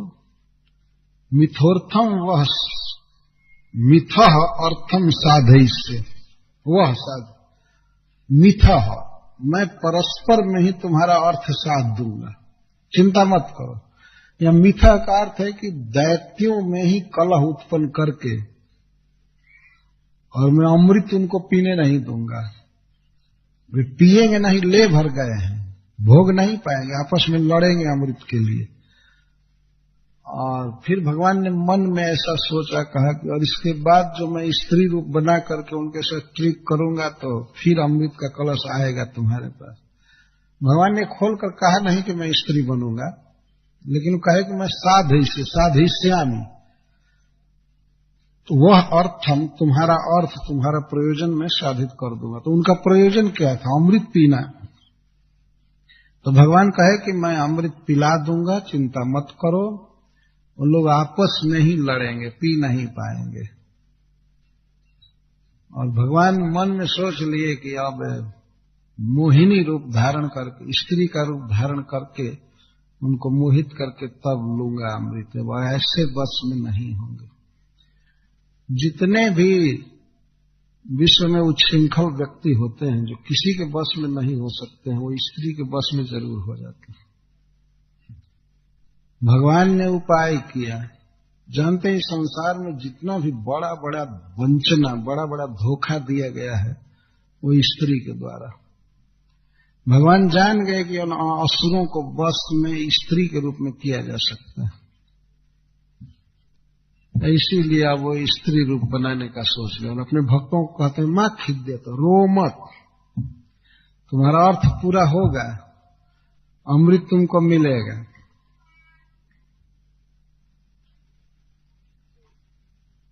ऐसा सोचते ही भगवान ने ऐसा संकल्प किया, तब तक मिथ कलिह अभूत तेषाम तदर्थे तर्स चेतसाम। भगवान इधर संकल्प किए, तब तक असुरों में आपस में कलह हो गया, विवाद होने लगा। पहले विवाद चालू हुआ, क्योंकि तर्स चेतसाम, सबके चित्त में, सबके मन में अमृत पीने की वासना थी। तो तदर्थे, अमृतार्थ है, अमृत के लिए तेसाम कलिह अभूत, मिथा कलिह अभूत, आपस में झगड़ा छिड़ गया, कलह हो।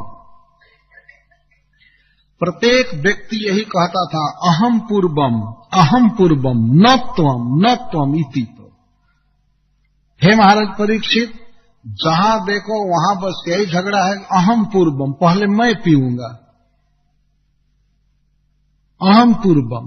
तो दूसरा बोलता था, नहीं अहम पूर्वम, तुम दम रखो, मुझको पी लेने दो, मैं पीऊंगा। तुम केवल खड़ा था, बासुकी को खींच नहीं रहा था। तो कोई ऐसे कहता, तुम मेहनत नहीं किए हो, मैं ज्यादा मेहनत किया हूं।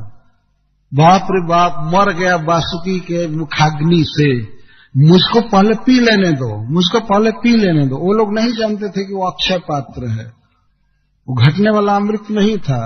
लेकिन उनको फिक्र हो गई कि तो एक घड़ा है, तो कोई पीना चाहे तो एक आदमी भी पी जाएगा। तो सोचता था कि भले हमारा बाप न पिए, हमारा भाई न पिए, हमारा पुत्र न पिए, मैं पी जाऊं। यही आसुर विचार। कल हमारे पास एक बच्चा आया था, तो उसको मैं माला दिया भगवान की प्रसादी पहनने के लिए, तो लेकर के तत्काल अपनी मां को पहना दिया, और दूसरी माला दिया तो अपने पितामही को पहना दिया। तो मैं तो देखकर आश्चर्य में पड़ गया, तो अच्छा लड़का है, स्वयं नहीं पहना और उनको पहना है। बाद में पूछने पर पता चला कि कोई भी वस्तु इसको मिलती है तो पहले दूसरों को देता है, अपने नहीं खाता। और असुरों का विचार ये है कि पहले हम भोग लें, बाद में रहेगा कि नहीं कोई पता नहीं। यही असुर विचार है।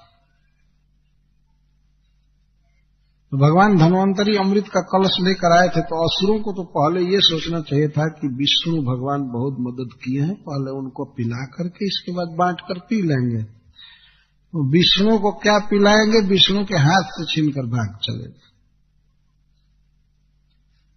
तो कलह हो गया, अहम पूर्वम अहम पूर्वम। उस पूर्वम तो कह रहे थे कि पहले मैं पीऊंगा और बाद में तुम पीना, लेकिन मन में यह था कि मैं सारा पीकर खत्म कर दूंगा, बाद में तुम जो कुछ करना होगा करते रहो।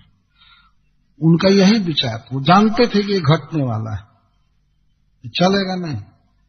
अहम पूर्वम, हाँ कलह होने लगा।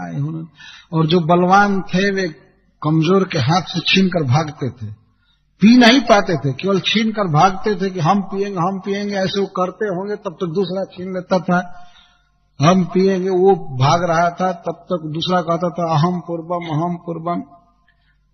कोई कहता था तुम जाति में हीन हो, बाद में खाओ, पहले मैं खाऊंगा। कोई कुछ कहता था तुम मेहनत नहीं किए हो, तुम ये नहीं किए हो। तो कोई बूढ़ा व्यक्ति कहता था, बूढ़ा असुर जो बलवान था वो कहता था मुझे पीने दो, मैं बूढ़ा हो गया हूं, बलवान हो जाऊंगा। तो जवान कहता था तुम पीकर क्या करोगे, तुमको तो मरना है, हमको पीने दो। यही विचार चलता है असुरों में। अगर जवान असुर है तो सोचता है कि अब तो हमें जवान रहना है, तुम बूढ़ा जल्दी मरो, बाप हो चाहे कुछ भी हो। कोई स्नेह रह ही नहीं गया आपस में, ये भावना ही नहीं रही कि हमारा चाचा है, हमारा भाई है, हमारा पिता है, मामा है, काका है, कुछ विचार नहीं रहा। बस मैं भोगूंगा, मैं पीऊंगा, यही चल रहा। अच्छा, केवल यह नहीं चल रहा था कि मैं पीऊंगा, न त्वम, ये भी चल रहा था। तो न त्वम 2 बार विवक्षा किया जा रहा है। इसका अर्थ है कि यही 2 शब्द चल रहे थे, मैं पहले और कोई तुम नहीं, बस यही चल रहा।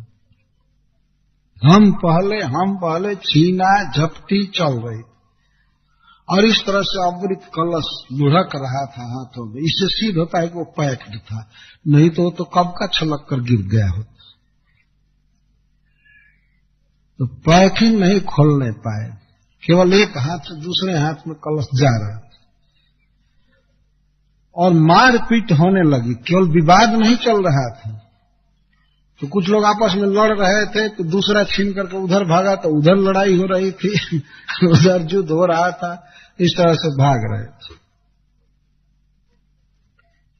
तो उसमें जो कमजोर थे, ये तो जानते थे कि अब तो हमको मिलेगा नहीं, तो वे लोग एक उपाय लगाए कि यदि हम ये कहेंगे कि इसमें देवताओं का भी भाग है, देवताओं का भी हिस्सा है, ऐसी बेईमानी नहीं होनी चाहिए, सबको मिलना चाहिए, बेचारे देवता भी मथे हैं।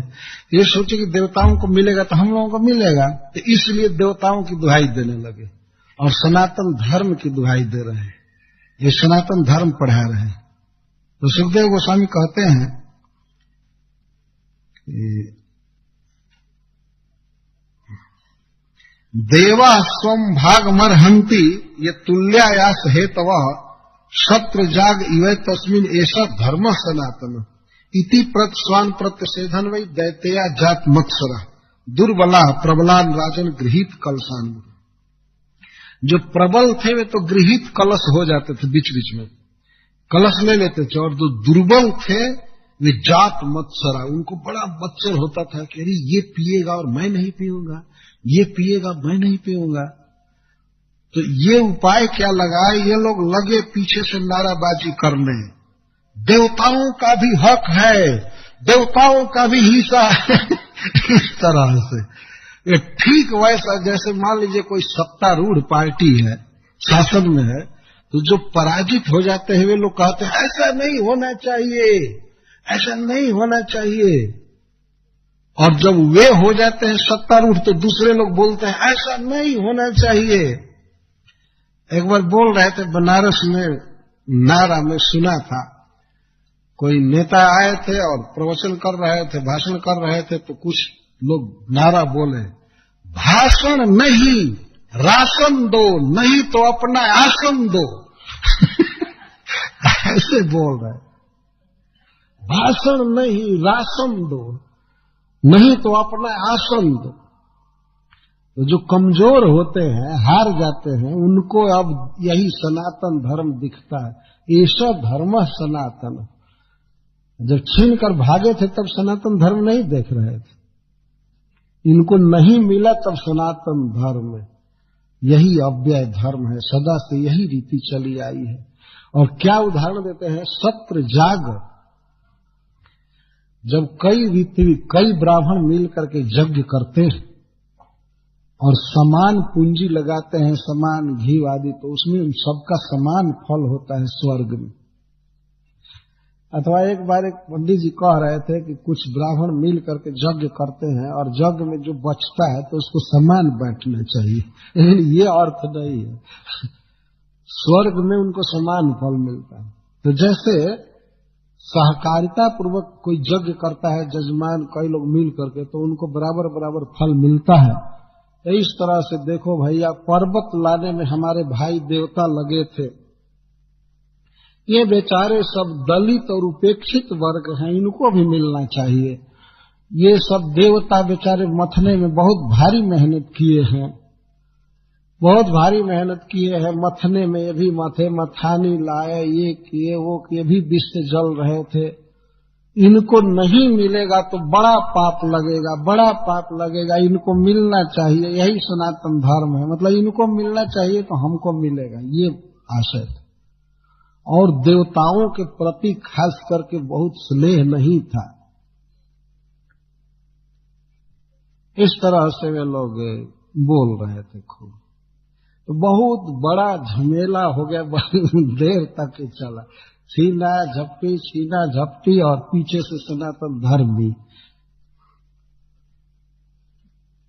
अब सनातन धर्म का मतलब उनके कहने का आशय था कि यही शुद्ध परंपरा चली आ रही है कि सबको समान भाग देना चाहिए, सबको समान संपत्ति होनी चाहिए, सबको ये होना चाहिए, बेईमानी नहीं होनी चाहिए, दूसरे की संपत्ति छीनकर सबको बांट दो, समान कर दो, ये करो वो करो। तो वास्तव में वो तो असुर तो बेईमान थे ही जो लेकर के भाग रहे थे, लेकिन जो पीछे से नारा बोल रहे थे वो उनसे कम नहीं थे। वो तो कमजोर थे, इसलिए अगर वो बलवान रहते तो वही लेकर के भाग गए होते। इस प्रकार से चल रहा था। एतस्मिन् अंतरे विष्णु। और इस तरह से कलश को आपस में छीन रहे थे, झगड़ा कर रहे थे, कलह कर रहे थे। इसी बीच में एतस्मिन् अंतरे विष्णु सर्वोपाय विदिश्वर। इसी समय ईश्वर विष्णु जो सर्वोपायविद, जो समस्त उपायों के वेता हैं, सब उपाय जानते हैं कब क्या करना चाहिए, उसी समय उन्होंने अपने को एक स्त्री के रूप में प्रकट किया। बहुत सुंदर। यहां पर भी श्री सुखदेव गोस्वामी कहते हैं, जोषित रूपम निर्देशम दधार परमाद्भुतम। विष्णु ने जोषित रूपम दधार, जोषित रूप ग्रहण किया। जोषित का अर्थ है स्त्री रूप। भगवान मेकअप करके स्त्री नहीं हो गए, वो वास्तव में स्त्री हो गए। वो तो सब कुछ है। और मानो परीक्षित महाराज कहते हैं कि अरे कुछ वर्णन कीजिए कैसे भगवान बने, वो स्त्री रूप कैसा था, तो कहते हैं अनिर्देश्यम। हे महाराज, निर्देशन करना असंभव है, मैं वर्णन नहीं कर पाऊंगा कैसा है। इतना सुंदर, इतना सुंदर, इतना आकर्षक, वर्णन से परे है। तो पहला निरूपण करें अनिर्देश्यम, वर्णन नहीं किया जा सकता। अरे फिर भी तो कुछ बताइए। तब कुछ कहते, फिर कहते परमाद्भुतम, परम अद्भुतम। परम अलौकिक। अरे ऐसा रूप था भगवान का, ऐसा रूप था कि स्त्री भी उसके आगे कुछ नहीं थी। ऐसा रूप भगवान ने बनाया। या स्त्री जी को अभिमान हो गया था कि मैं स्त्रियों में सबसे सुंदरी हूं। श्रील विश्वनाथ चक्रवर्ती ठाकुर अर्थ लिखते हैं एक बार कि स्त्री जी को बड़ा अभिमान था इस बात का कि जैसे पुरुषों में हमारे पति सर्वश्रेष्ठ हैं, ऐसे स्त्रियों में मैं हूं। लेकिन भगवान उनका मद तोड़ दिए कि नहीं, स्त्रियों में भी मैं ही सबसे सुंदर स्त्रियों में भी मैं सबसे सुंदर हूं, तुम नहीं। ये तो श्री जी को तो कई बार देखे हैं भगवान शिव, तो भगवान शिव कभी लुब्ध नहीं हुए, लेकिन इस स्त्री को शिव जी देख करके होश में नहीं रहे, आज तक होश में नहीं है। एक कवि ने उत्प्रेक्षा किया है संस्कृत में, तो कहता है कि भगवान शिव क्यों नंग धड़ंग रहते हैं, क्यों कपड़ा नहीं पहनते हैं, क्यों नहीं घर द्वार बांधते हैं? तो कहता है कि उनका दिमाग ठीक नहीं है। वो उत्प्रेक्षा करता है, विनोद की बात है, इसमें कोई अपराध नहीं है। तो दिमाग काम नहीं कर रहा है। तो कहते हैं, कुछ लोग कहते हैं कि जहर पी लेने से उसी दिन से कुछ दूसरी चेतना हो गई, होश में नहीं है। लेकिन कभी कहता है नहीं नहीं, मोहिनी को जब से देखा तब से बेहोश हो गए, उसी समय से इनकी हालत बिगड़ गई। वो कहता है हम तो यही जानते हैं कि मोहिनी को जब से देखे तब से होश में नहीं आए। मोहिनी ने अपने कटाक्ष बाण से ऐसा मारा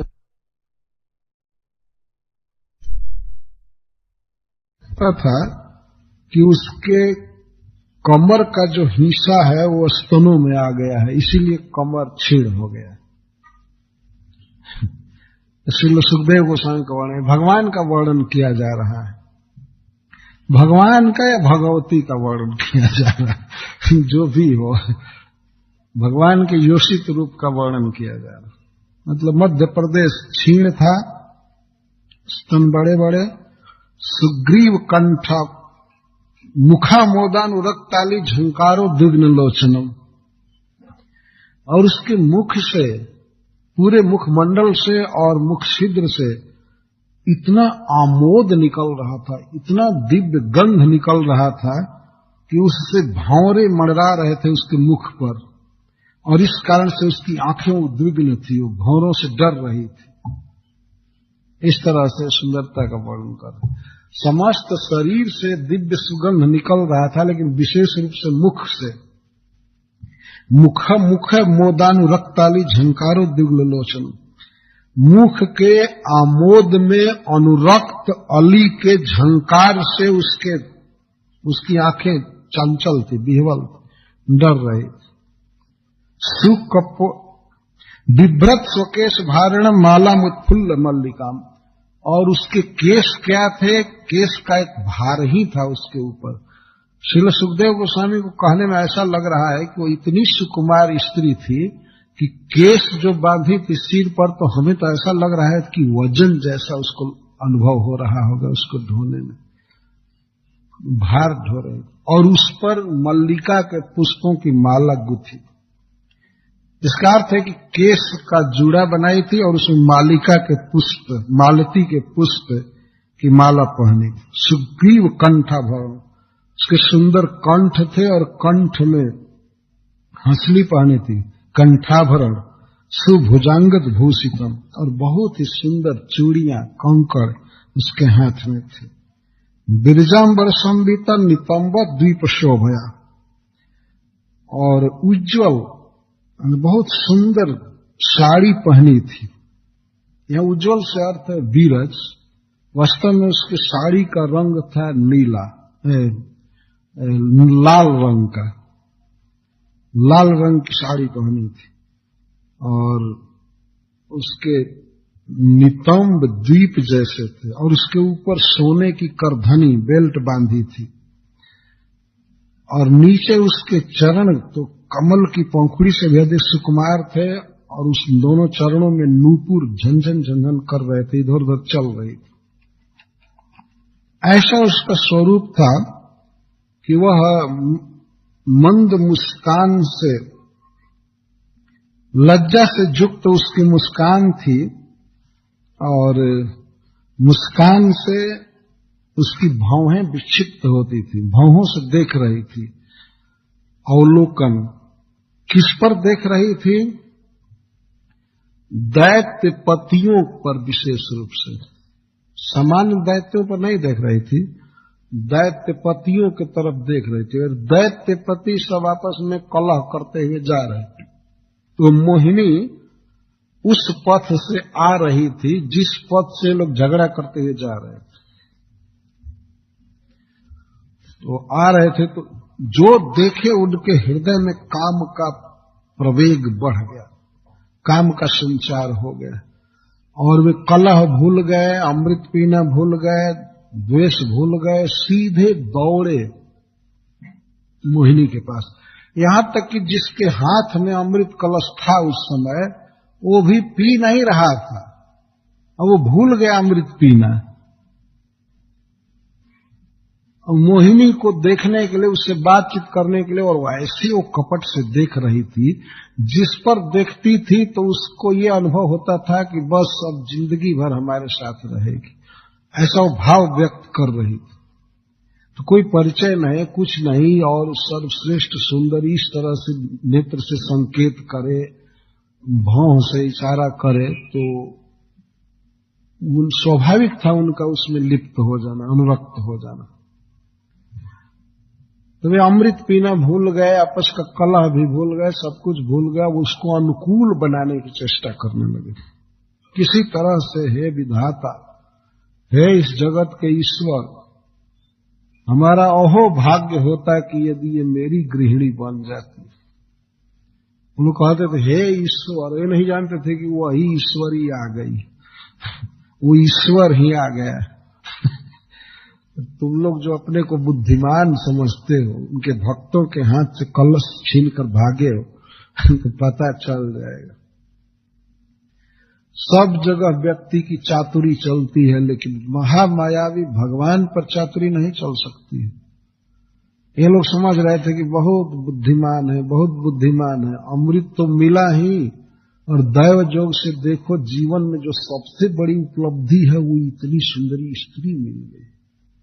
था नहीं हमारा कितना बड़ा भाग्य था, हमारा तो इतना बड़ा भाग्य है, और स्त्री पूरा अमृत भी ले जाएगी जो भाग्य को अभाग्य में बदलेगी। तो भगवान के हाथ से अमृत छीने और उस अनजान औरत के हाथ में अमृत का कलश दे दी। देखिए असुरों का यही विचार। उसको कह दी तुम हमारे पंच बन जाओ, हम लोगों में कलह है, इसको शांत कर दो, निर्णय कर दो।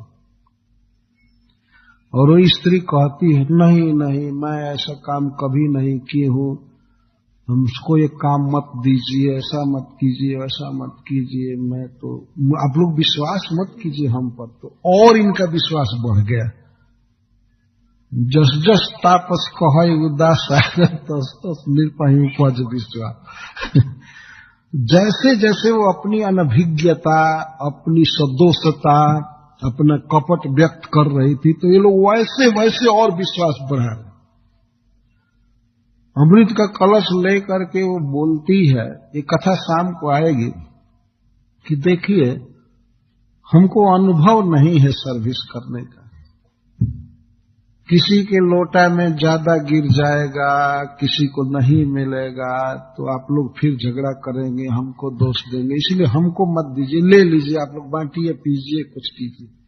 कितना कपट से वो बोल रही थी। वो अमृत का कलश लेने के लिए ही आई है और ले ली हाथ में जब ले ली तो कहते नहीं, हमसे गलती हो सकती है, किसी को मिलेगा, किसी को नहीं मिलेगा, गिर जाएगा, छलक जाएगा, घड़ा भी फूट सकता है, तो आप इसको ले लीजिए और हमको छोड़िए, मैं जिस रास्ते से आई हूं, जिस गांव की हूं, मुझको जाने दीजिए। तो वो तो सोचा अरे नहीं नहीं नहीं, वो लोग सोचे कि गलती हो चाहे कुछ भी पीने को मिले या नहीं मिले, ये तो मिली ना, कुछ भी हो। तो वे लोग कहते हैं देखो, तुम एक व्यक्ति को सब दे दो, और चाहे स्वयं पी जाओ, चाहे फेंक दो, चाहे किसी को दो, तुम्हारी जो इच्छा हो करो, हम तो तुम्हारे कृतदास। बस तुम्हारे सद्गुण से ही हम तुम्हारे बस में हैं, और रियली वे अमृत पीना भूल गए। इस संसार